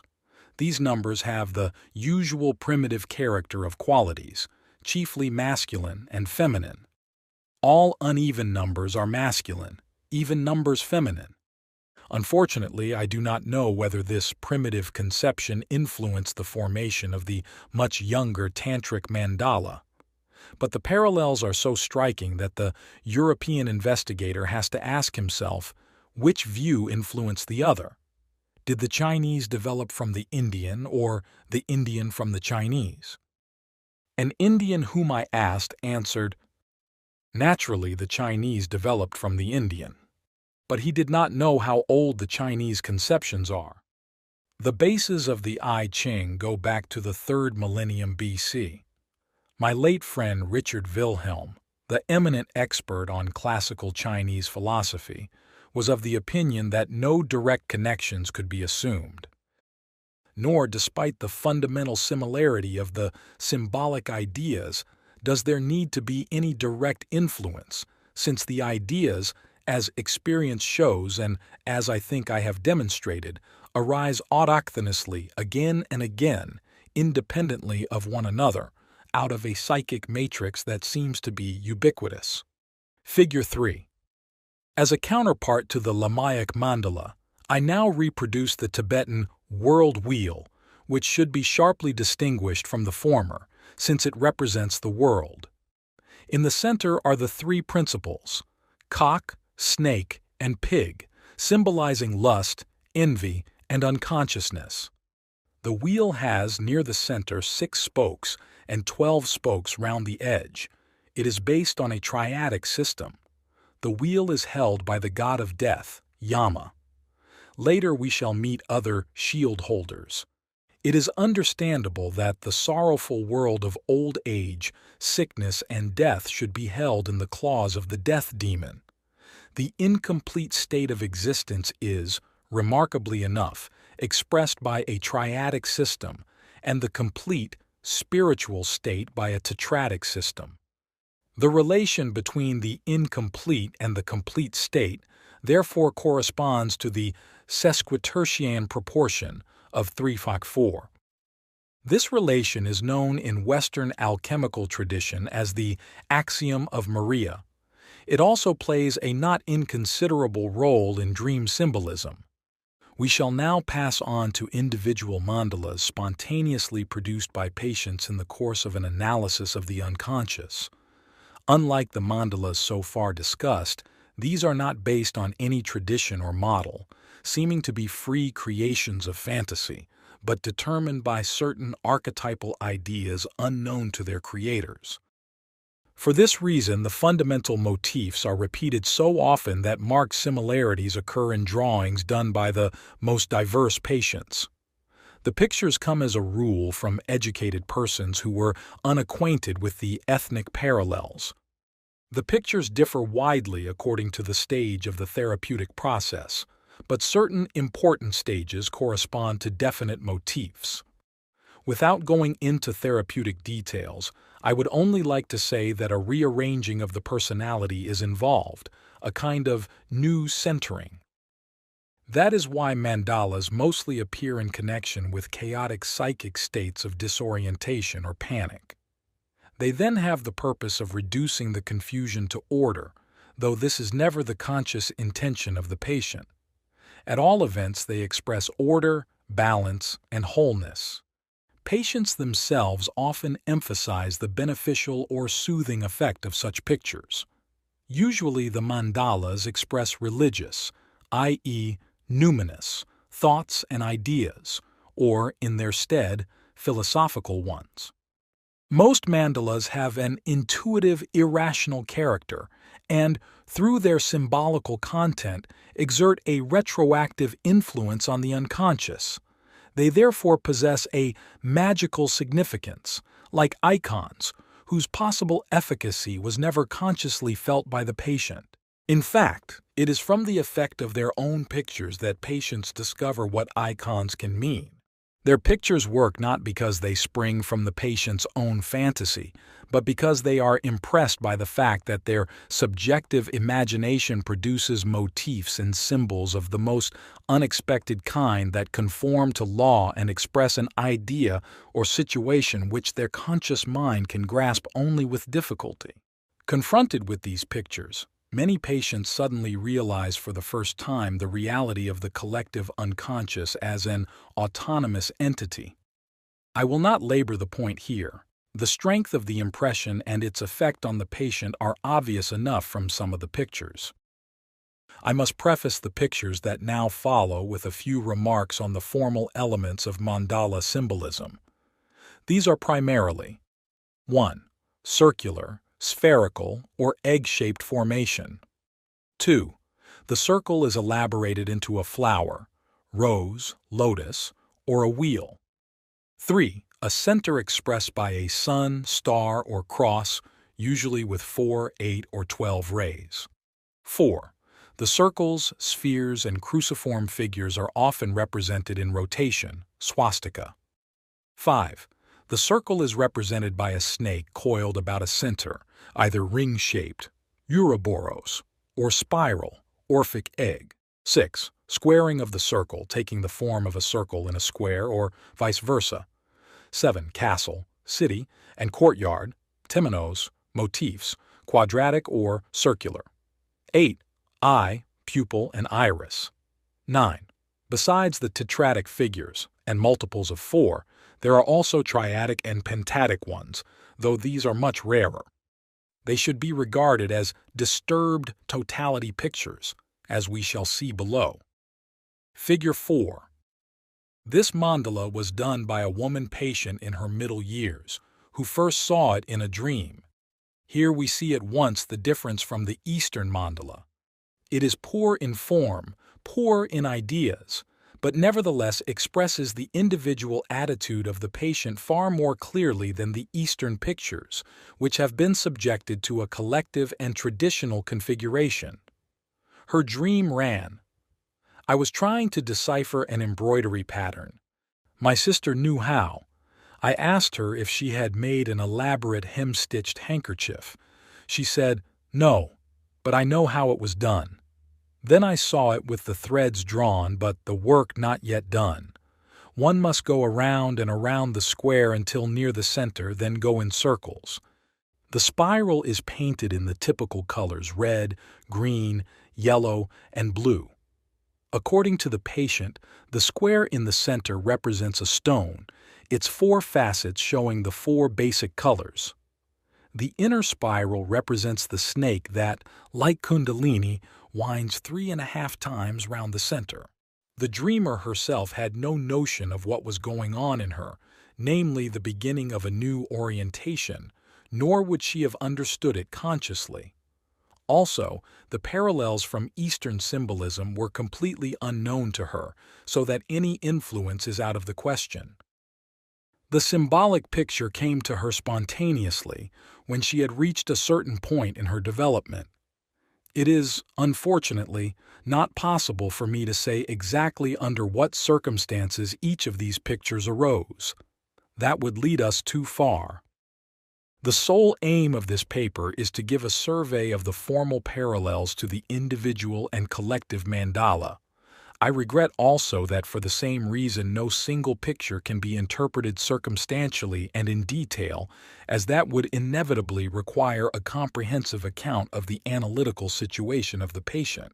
Wherever it is possible to shed light on the origins of the picture by a passing hint, as in the present case, I shall do so.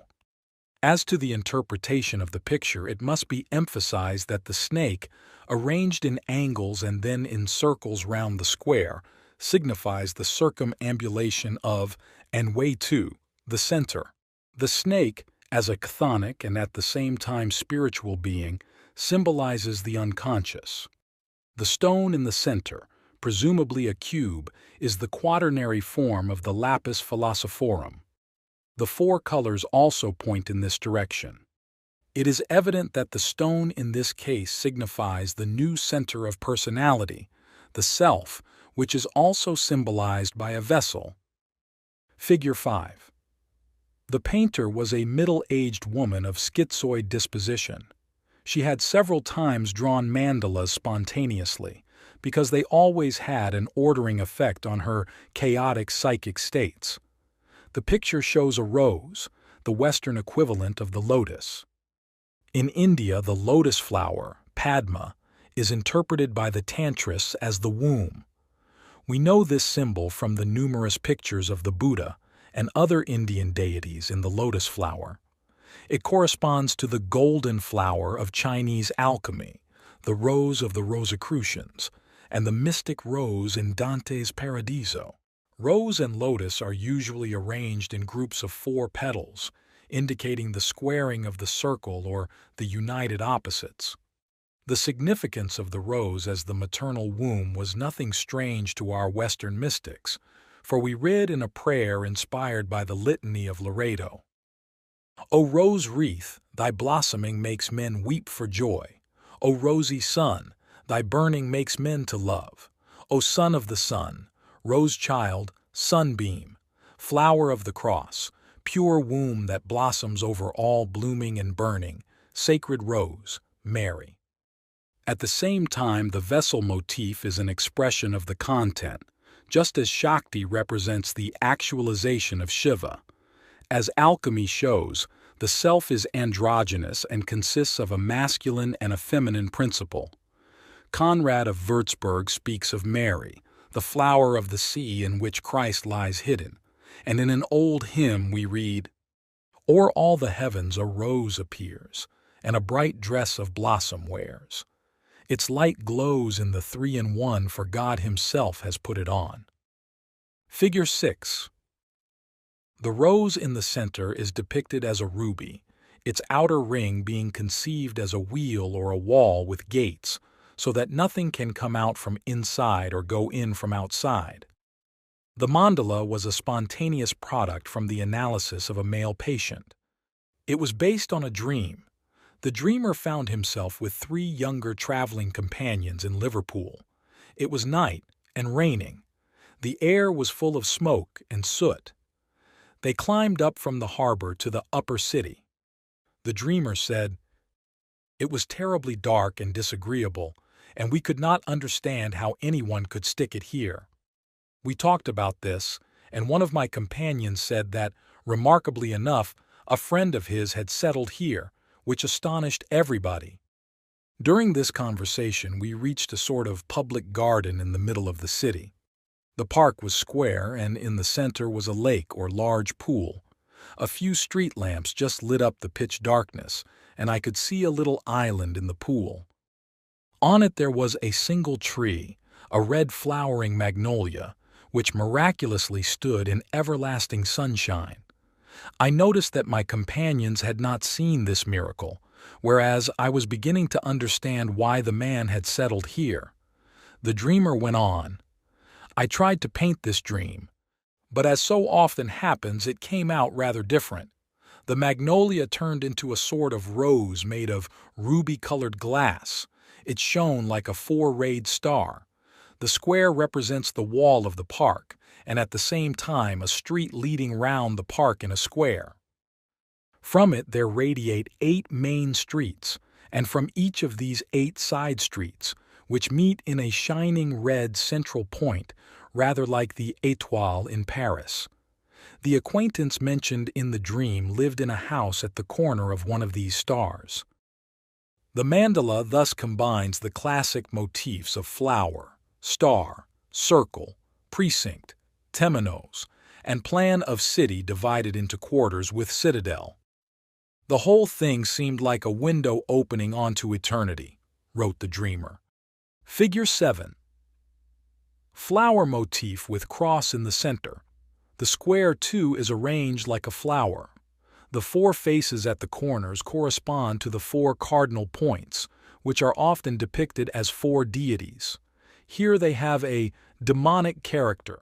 This may be connected with the fact that the patient was born in the Dutch East Indies, where she sucked up the peculiar local demonology with the mother's milk of her native Aya.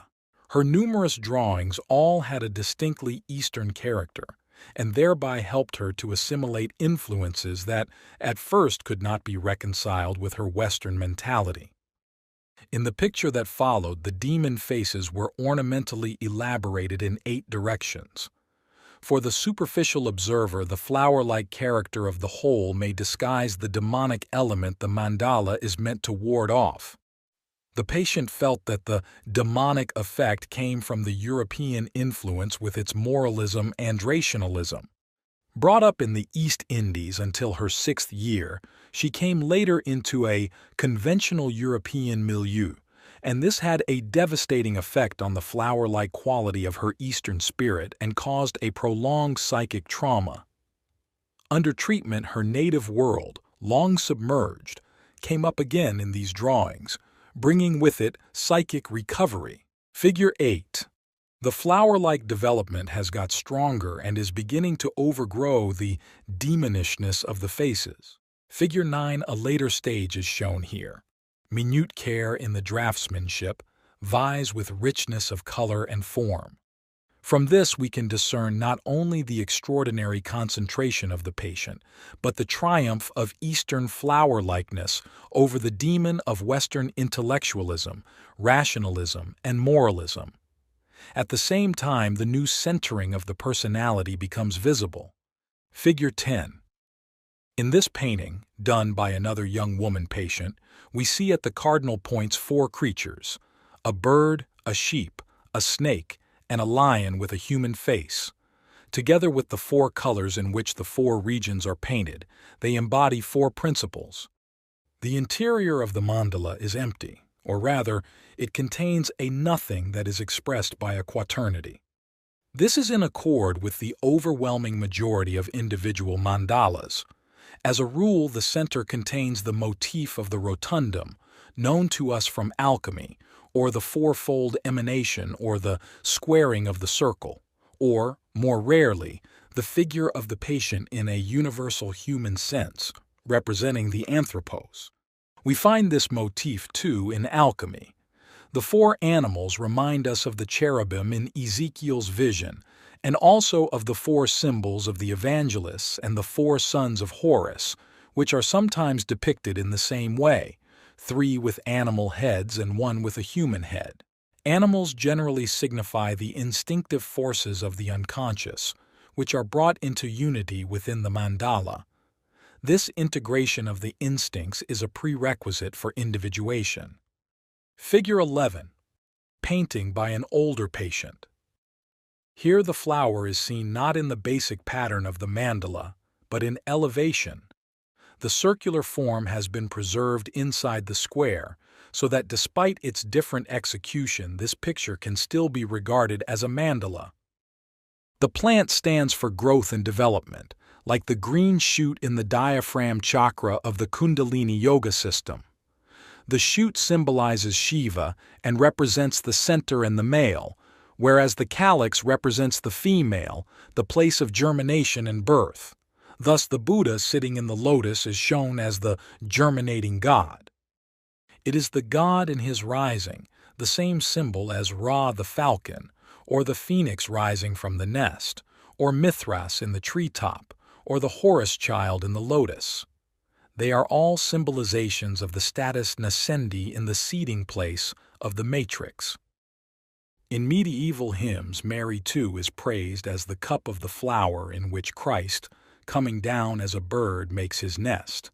Psychologically, Christ means unity, which clothes itself in the corpus mysticum of the Church, or in the body of the Mother of God, mystic rose, surrounded as with flower petals, and thus reveals itself in reality.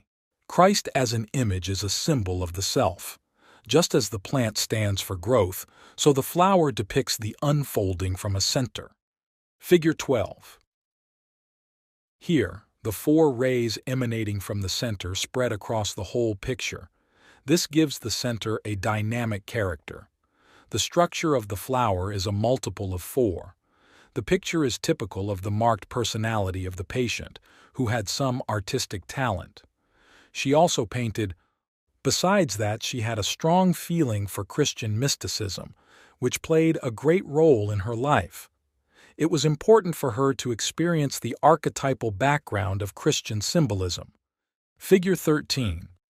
Photograph of a rug woven by a middle-aged woman, Penelope-like, at a time of great inner and outer distress. She was a doctor, and she wove this magic circle round herself, working at it every day for months, as a counterbalance to the difficulties of her life. She was not my patient and could not have been influenced by me. The rug contains an 8-petaled flower. A special feature of the rug is that it has a real above and below. Above is light, below, relative darkness. In it, there is a creature like a beetle, representing an unconscious content, and comparable with the sun in the form of Khepera. Occasionally, the above and below are outside the protective circle, instead of inside. In that case, the mandala affords protection against extreme opposites. That is, the sharpness of the conflict is not yet realized or else is felt as intolerable. The protective circle then guards against possible disruption due to the tension of opposites. Figure 14. An Indian picture of Shiva Bindu, the unextended point. It shows the divine power before the creation. The opposites are still united. The god rests in the point. Hence the snake signifies extension, the mother of becoming, the creation of the world of forms. In India, this point is also called Hiranyagarbha, golden germ, or golden egg. We read in the Sanatsugatiya, that pure great light which is radiant, that great glory which the gods worship, which makes the sun shine forth, that divine eternal being is perceived by the faithful. Figure 15. This picture, also by a middle-aged woman patient, shows the squaring of the circle. The plants again denote germination and growth. In the center is a sun. As the snake and tree motif shows, we have here a conception of paradise. A parallel is the Gnostic conception of Edom with the 4 rivers of paradise in the Naasena Gnosis. For the functional significance of the snake in relation to the mandala, see the preceding paper, comments on pictures 3, 4, and 5. Figure 16. This picture was painted by a neurotic young woman. The snake is somewhat unusual in that it lies in the center itself, its head coinciding with this. Usually it is outside the inner circle, or at least coiled round the central point. One suspects, rightly as it turned out, that the inner darkness does not conceal the longed-for unity, the self, but rather the chthonic, feminine nature of the patient. In a later picture, the mandala bursts and the snake comes out. Figure 17. The picture was done by a young woman. This mandala is legitimate insofar as the snake is coiled round the 4-rayed middle point. It is trying to get out. It is the awakening of Kundalini, meaning that the patient's chthonic nature is becoming active. This is also indicated by the arrows pointing outwards. In practice, it means becoming conscious of one's instinctual nature. The snake in ancient times personified the spinal ganglia and the spinal cord. Arrows pointing outwards may in other cases mean the opposite, protection of the inside from danger. Figure 18 drawn by an older patient. Unlike the previous picture, this one is introverted. The snake is coiled round the four-rayed center and has laid its head on the white central point, Shiva Bindu, so that it looks as if it were wearing a halo. There seems to be a kind of incubation of the middle point, the motif of the snake guarding the treasure. The center is often characterized as the treasure hard to attain. Figure 19 done by a middle-aged woman. The concentric circles express concentration. This is further emphasized by the fishes circumnavigating the center. The number 4 has the meaning of total concentration. The movement to the left presumably indicates movement towards the unconscious, i.e., immersion in it. Figure 20.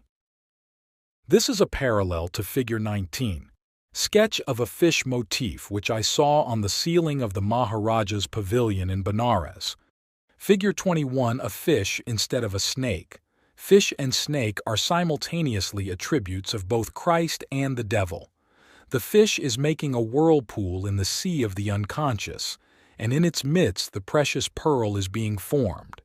A Rig Veda hymn says, "Darkness there was, concealed in darkness, a lightless ocean lost in night.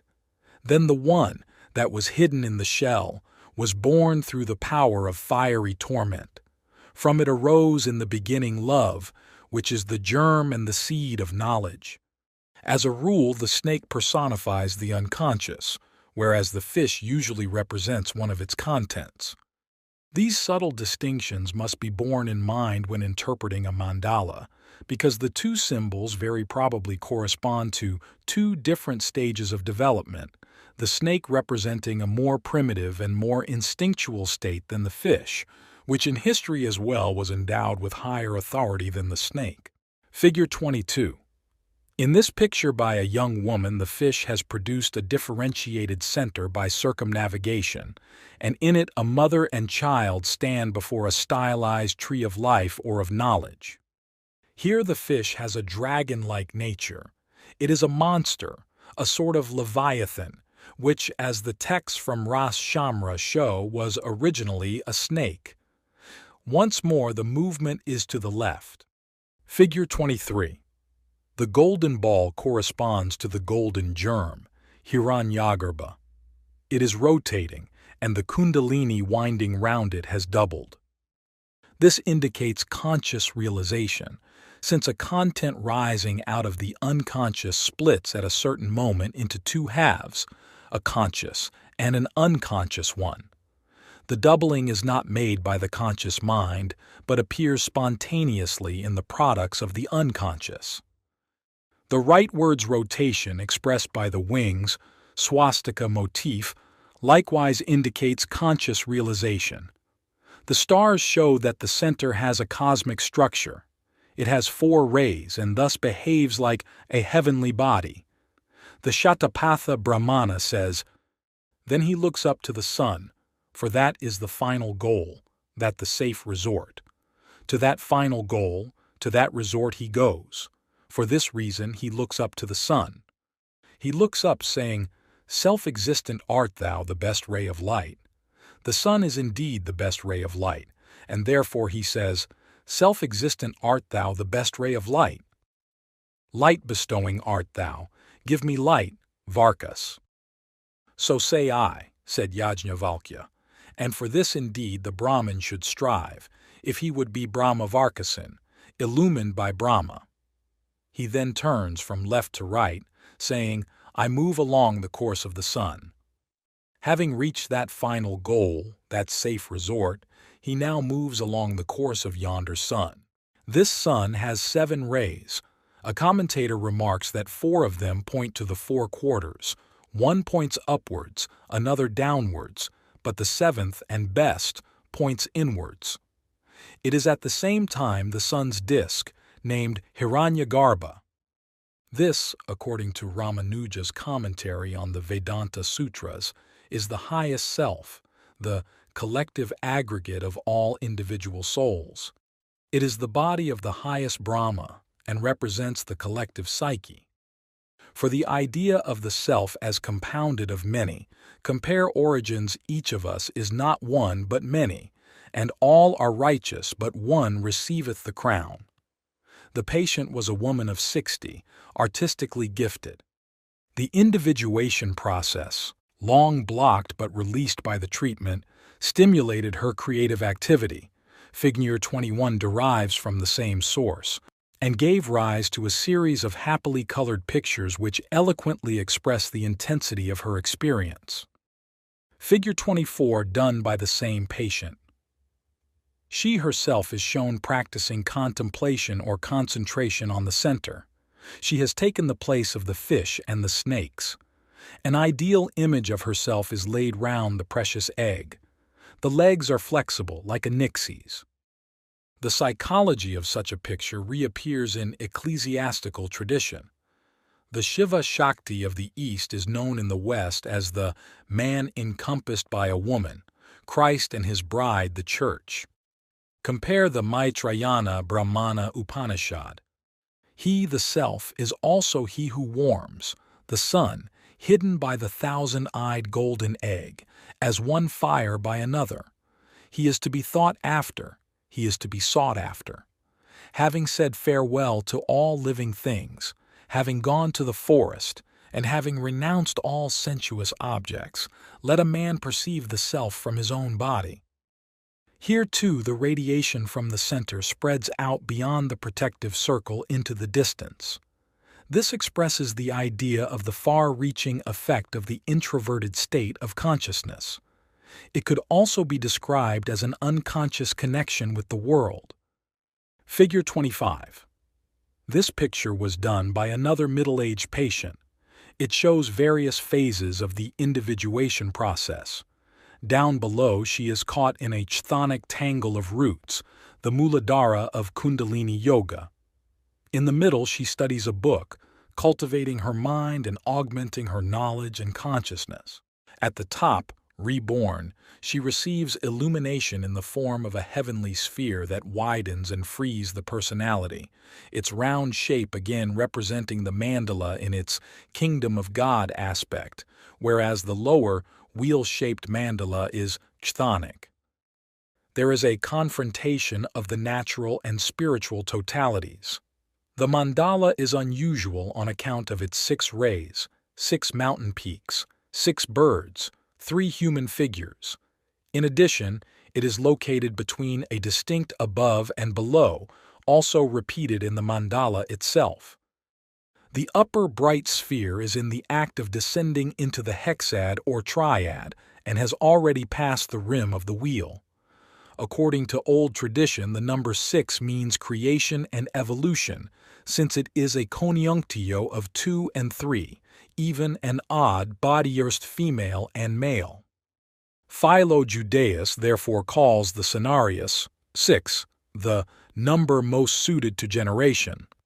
The number 3, he says, denotes the surface or flatness, whereas 4 means height or depth.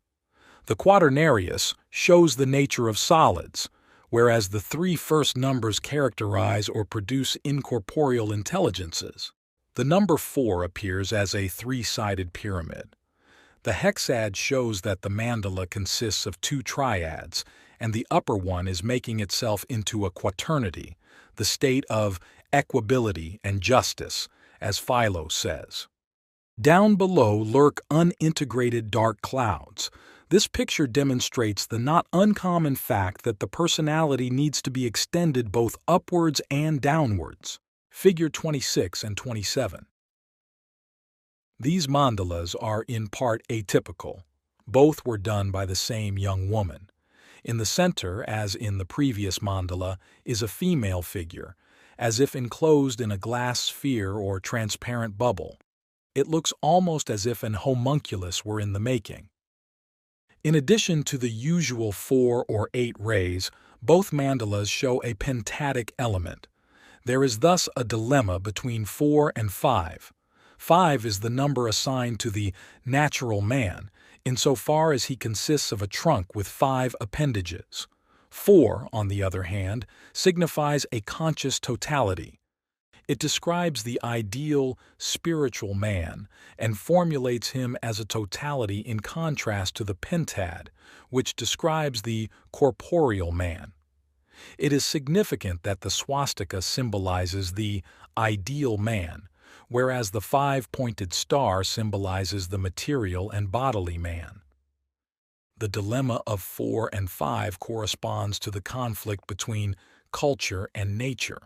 That was the problem of the patient. In Figure 26, the dilemma is indicated by the 4 groups of stars. 2 of them contain 4 stars and 2 of them 5 stars. On the rims of both mandalas, we see the fire of desire. In Figure 27, the rim is made of something that looks like lighted tissue. In characteristic contrast to the shining mandala, both these, especially the second one, are burning. It is flaming desire, comparable to the longing of the homunculus in the retort, Faust, Part 2, which was finally shattered against the throne of Galatea. The fire represents an erotic demand, but at the same time an amor fati that burns in the innermost self, trying to shape the patient's fate and thus help the self into reality. Like the homunculus in Faust, the figure shut up in the vessel wants to become. The patient was herself aware of the conflict, for she told me she had no peace after painting the second picture.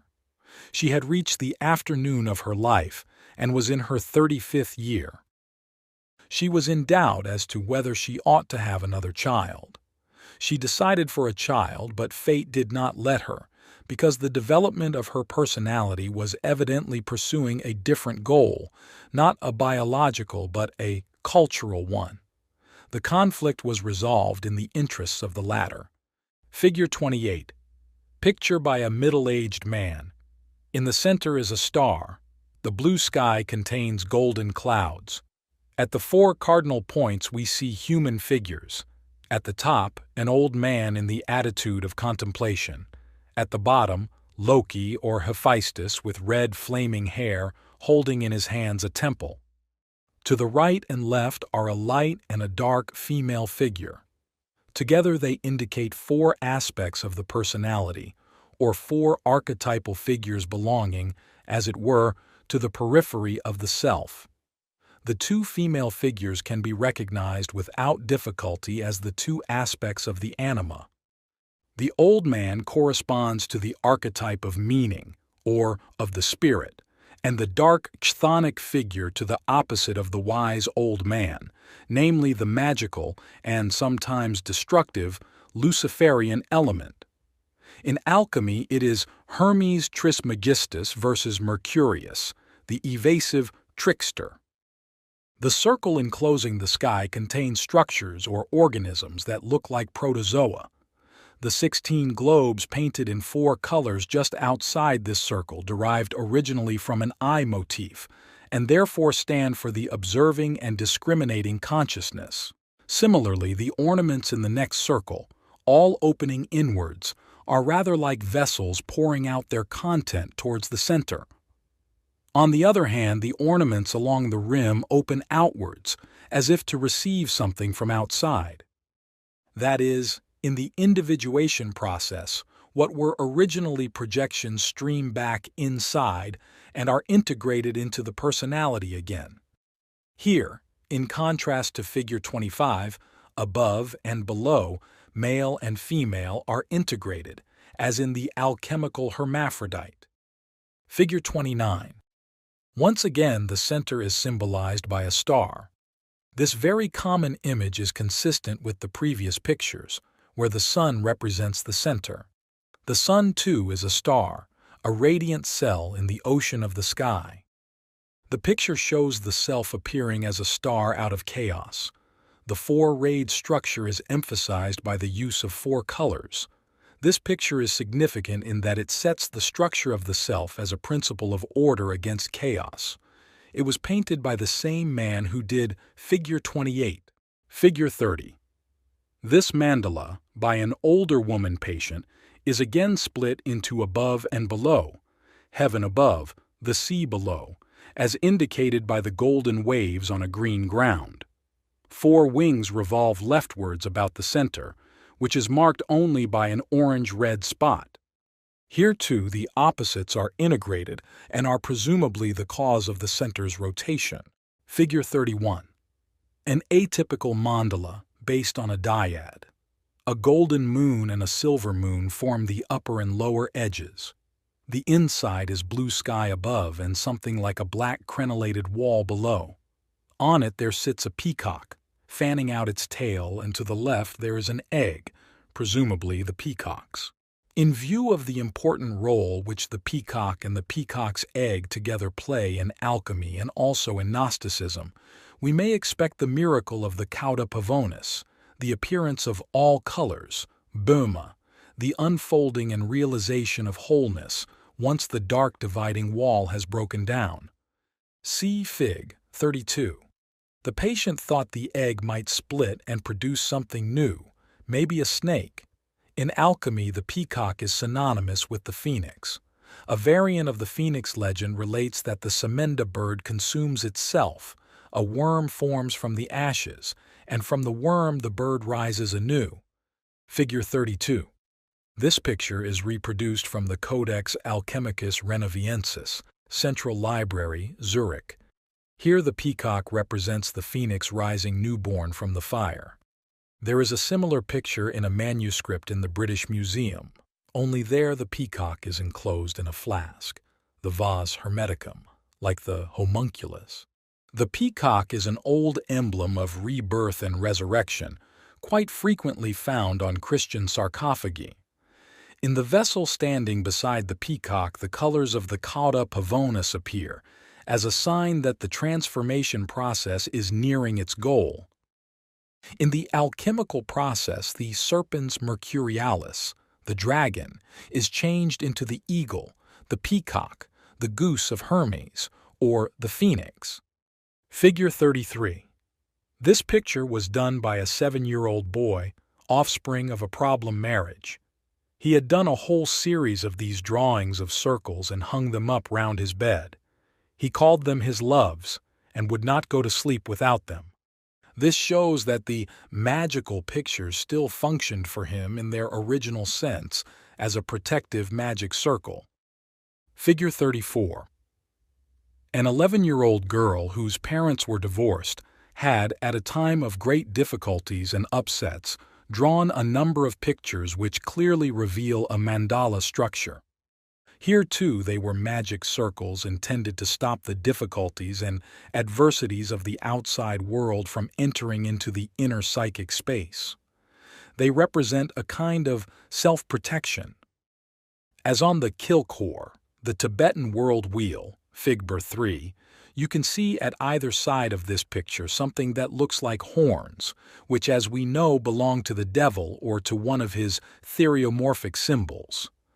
The slanting eye slits underneath them, and the 2 strokes for nose and mouth, are also the devil's. This amounts to saying, behind the mandala lurks the devil. Either the demons are covered up by the magically powerful picture, and thereby eliminated, which would be the purpose of the mandala, or, as in the case of the Tibetan world wheel, the world is caught in the claws of the demon of death. In this picture, the devils merely peek out over the edge. I have seen what this means from another case. An artistically gifted patient produced a typical tetratic mandala and stuck it on a sheet of thick paper. On the back there was a circle to match, filled with drawings of sexual perversions. This shadow aspect of the mandala represented the disorderly, disruptive tendencies, the chaos that hides behind the self and bursts out in a dangerous way as soon as the individuation process comes to a standstill, or when the self is not realized and so remains unconscious. This piece of psychology was expressed by the alchemists in their Mercurius duplex, who on the one hand is Hermes the mystagogue and psychopomp, and on the other hand is the poisonous dragon, the evil spirit and trickster. Figure 35. Drawing by the same girl. Round the sun is a circle with eyes, and round this an Ouroboros. The motif of polyophthalmia frequently occurs in individual mandalas. See Picture 17 and Figure 5 in the preceding paper. In the Maitrayana Brahmana Upanishad 6:8, the egg, Hiranyagarbha, is described as thousand-eyed. The eyes in the mandala no doubt signify the observing consciousness, but it must also be borne in mind that the texts as well as the pictures both attribute the eyes to a mythic figure, e.g., an anthropos, who does the seeing. This seems to me to point to the fascination which, through a kind of magical stare, attracts the attention of the conscious mind. Kef. Figs. 38 and 39. Figure 36. Painting of a medieval city with walls and moats, streets and churches, arranged quadratically. The inner city is again surrounded by walls and moats, like the imperial city in Peking. The buildings all open inwards, towards the center, represented by a castle with a golden roof. It too is surrounded by a moat. The ground round the castle is laid with black and white tiles, representing the united opposites. This mandala was done by a middle-aged man, Thafman Figs, and 6:28-29. A picture like this is not unknown in Christian symbolism. The heavenly Jerusalem of Revelation is known to everybody. Coming to the Indian world of ideas, we find the city of Brahma on the world mountain, Meru. We read in the Golden Flower. The Book of the Yellow Castle says, "In the square-inch field of the square-foot house, life can be regulated." The square-foot house is the face, the square-inch field in the face. What could that be other than the heavenly heart? In the middle of the square inch dwells the splendor. In the purple hall of the city of jade dwells the God of utmost emptiness and life. Figure 37, painted by the same patient who did figures 11 and 30. Here the seating place is depicted as a child enclosed in a revolving sphere. The 4 wings are painted in the 4 basic colors. The child corresponds to Hiranyagarbha and to the homunculus of the alchemists.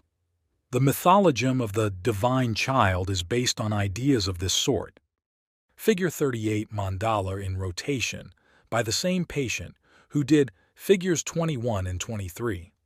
A notable feature is the quaternary structure of the golden wings in combination with the triad of 3 dogs running round the center.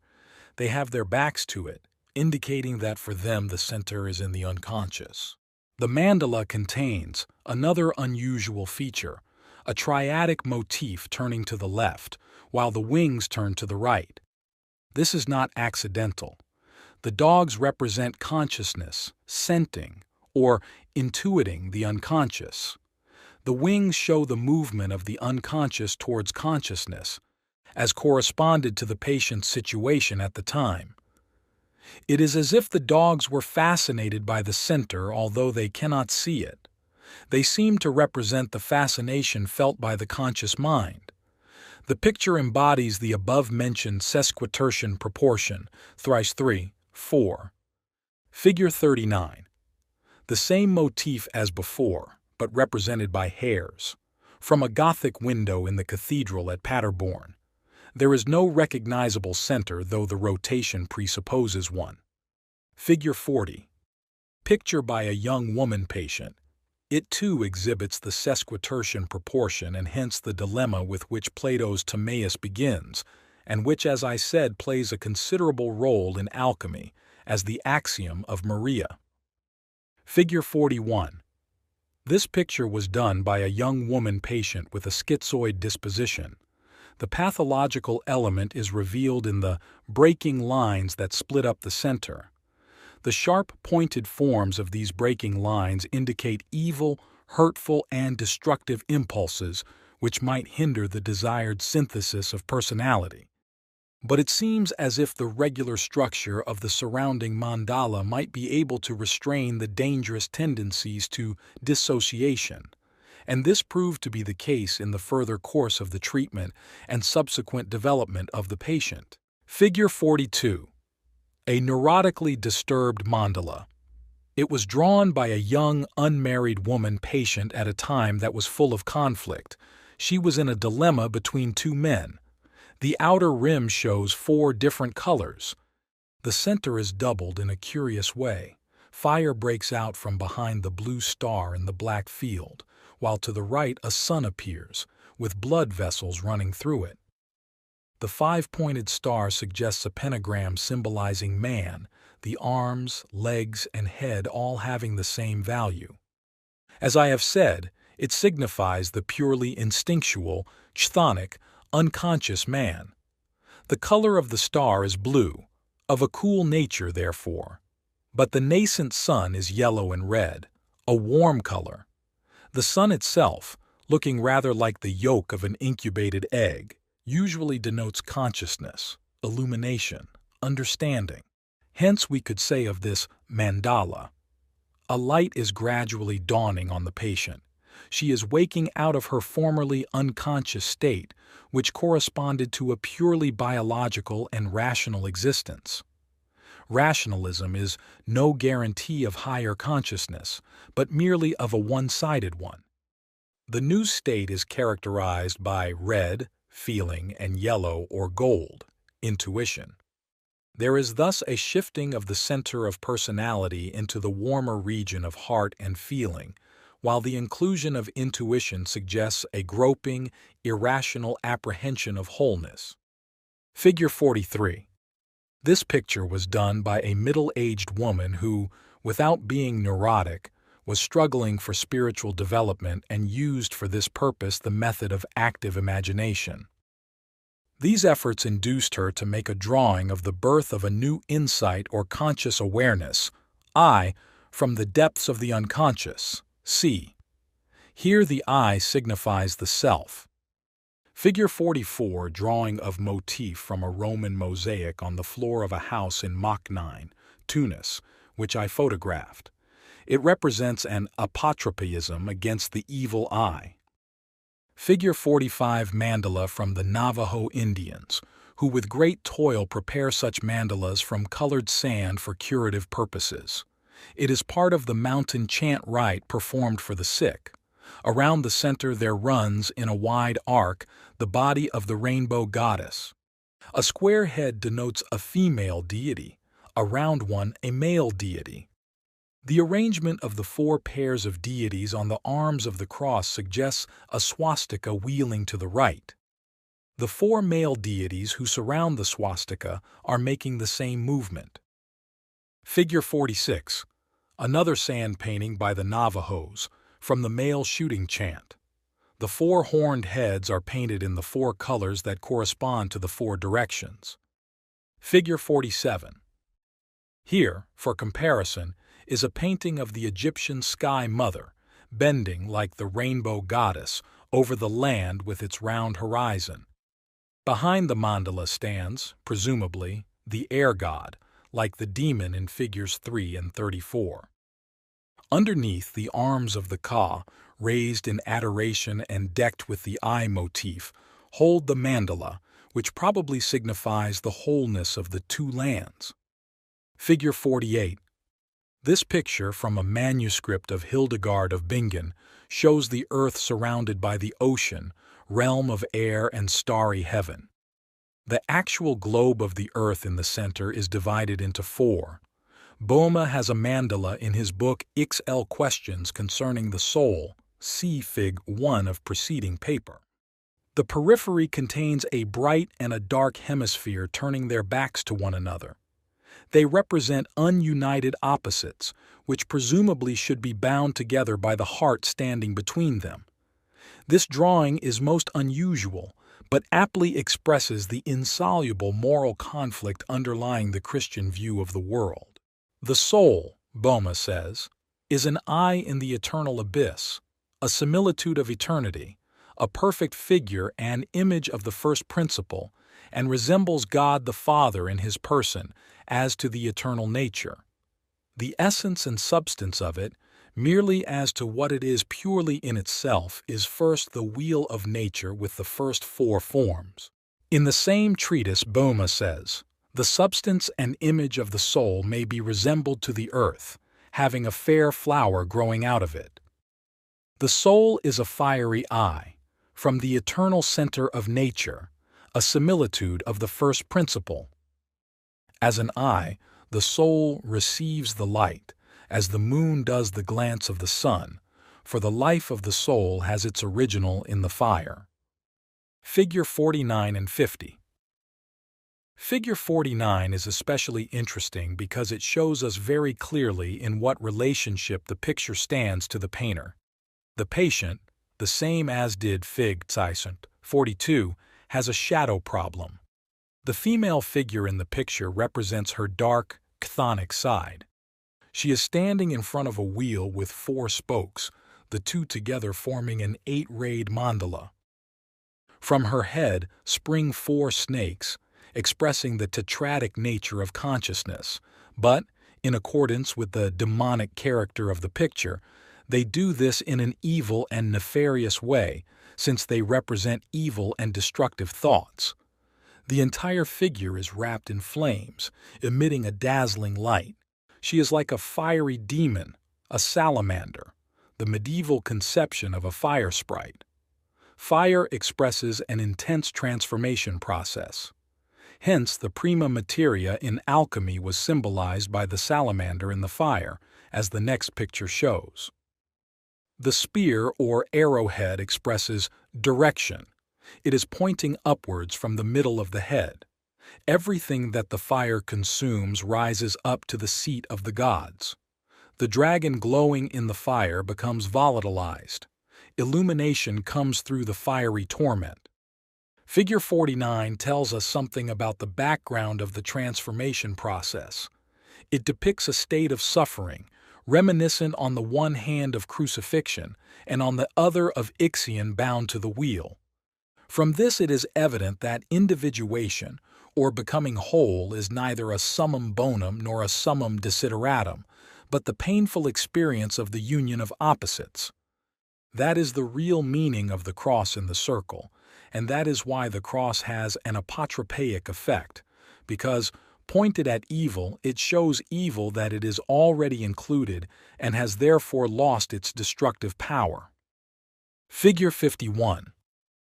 This picture was done by a 60-year-old woman patient with a similar problem. A fiery demon mounts through the night towards a star. There he passes over from a chaotic into an ordered and fixed state. The star stands for the transcendent totality, the demon for the animus, who, like the anima, is the connecting link between conscious and unconscious. The picture recalls the antique symbolism found, for instance, in Plutarch. The soul is only partly in the body. The other part is outside it and soars above man like a star symbolizing his genius. The same conception can be found among the alchemists. Figure 52. Picture by the same patient as before, showing flames with a soul rising up from them, as if swimming. The motif is repeated in Figure 53. Exactly the same thing, and with the same meaning, can be found in the Codex Renoviensis, 15th century, Zurich, Figure 54. The souls of the calcined prima materia escape as vapors, in the form of human figures looking like children, homunculi. In the fire is the dragon, the chthonic form of the anima mundi, which is being transmuted. Figure 53 and 54. Here I must remark that not only did the patient have no knowledge of alchemy, but that I myself knew nothing at that time of the alchemical picture material. The resemblance between these two pictures, striking as it is nothing extraordinary, since the great problem and concern of philosophical alchemy was the same as underlies the psychology of the unconscious, namely individuation, the integration of the self. Similar causes, other things being equal, have similar effects, and similar psychological situations make use of the same symbols, which on their side rest on archetypal foundations, as I have shown in the case of alchemy. Conclusion. I hope I have succeeded in giving the reader some idea of mandala symbolism with the help of these pictures.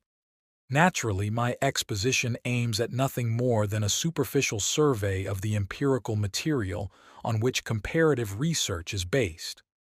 I have indicated a few parallels that may point the way to further historical and ethnic comparisons, but have refrained from a more complete and more thorough exposition because it would have taken me too far.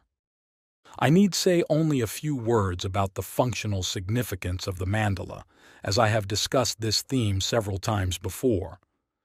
Moreover, if we have a little feeling in our fingertips, we can guess from these pictures, painted with the greatest devotion but with unskillful hands, what is the deeper meaning that the patients tried to put into them and express through them. They are yantras in the Indian sense, instruments of meditation, concentration and self-immersion, for the purpose of realizing inner experience, as I have explained in the commentary to the Golden Flower. At the same time, they serve to produce an inner order, which is why, when they appear in a series, they often follow chaotic, disordered states marked by conflict and anxiety. They express the idea of a safe refuge, of inner reconciliation and wholeness. I could produce many more pictures from all parts of the world, and one would be astonished to see how these symbols are governed by the same fundamental laws that can be observed in individual mandalas. In view of the fact that all the mandalas shown here were new and uninfluenced products, we are driven to the conclusion that there must be a transconscious disposition in every individual which is able to produce the same or very similar symbols at all times and in all places. Since this disposition is usually not a conscious possession of the individual, I have called it the collective unconscious, and, as the basis of its symbolical products, I postulate the existence of primordial images, the archetypes. I need hardly add that the identity of unconscious individual contents with their ethnic parallels is expressed not merely in their form but in their meaning. Knowledge of the common origin of these unconsciously performed symbols has been totally lost to us.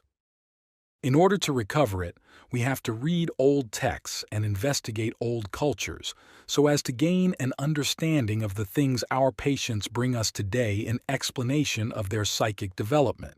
And when we penetrate a little more deeply below the surface of the psyche, we come upon historical layers which are not just dead dust, but alive and continuously active in everyone, maybe to a degree that we cannot imagine in the present state of our knowledge.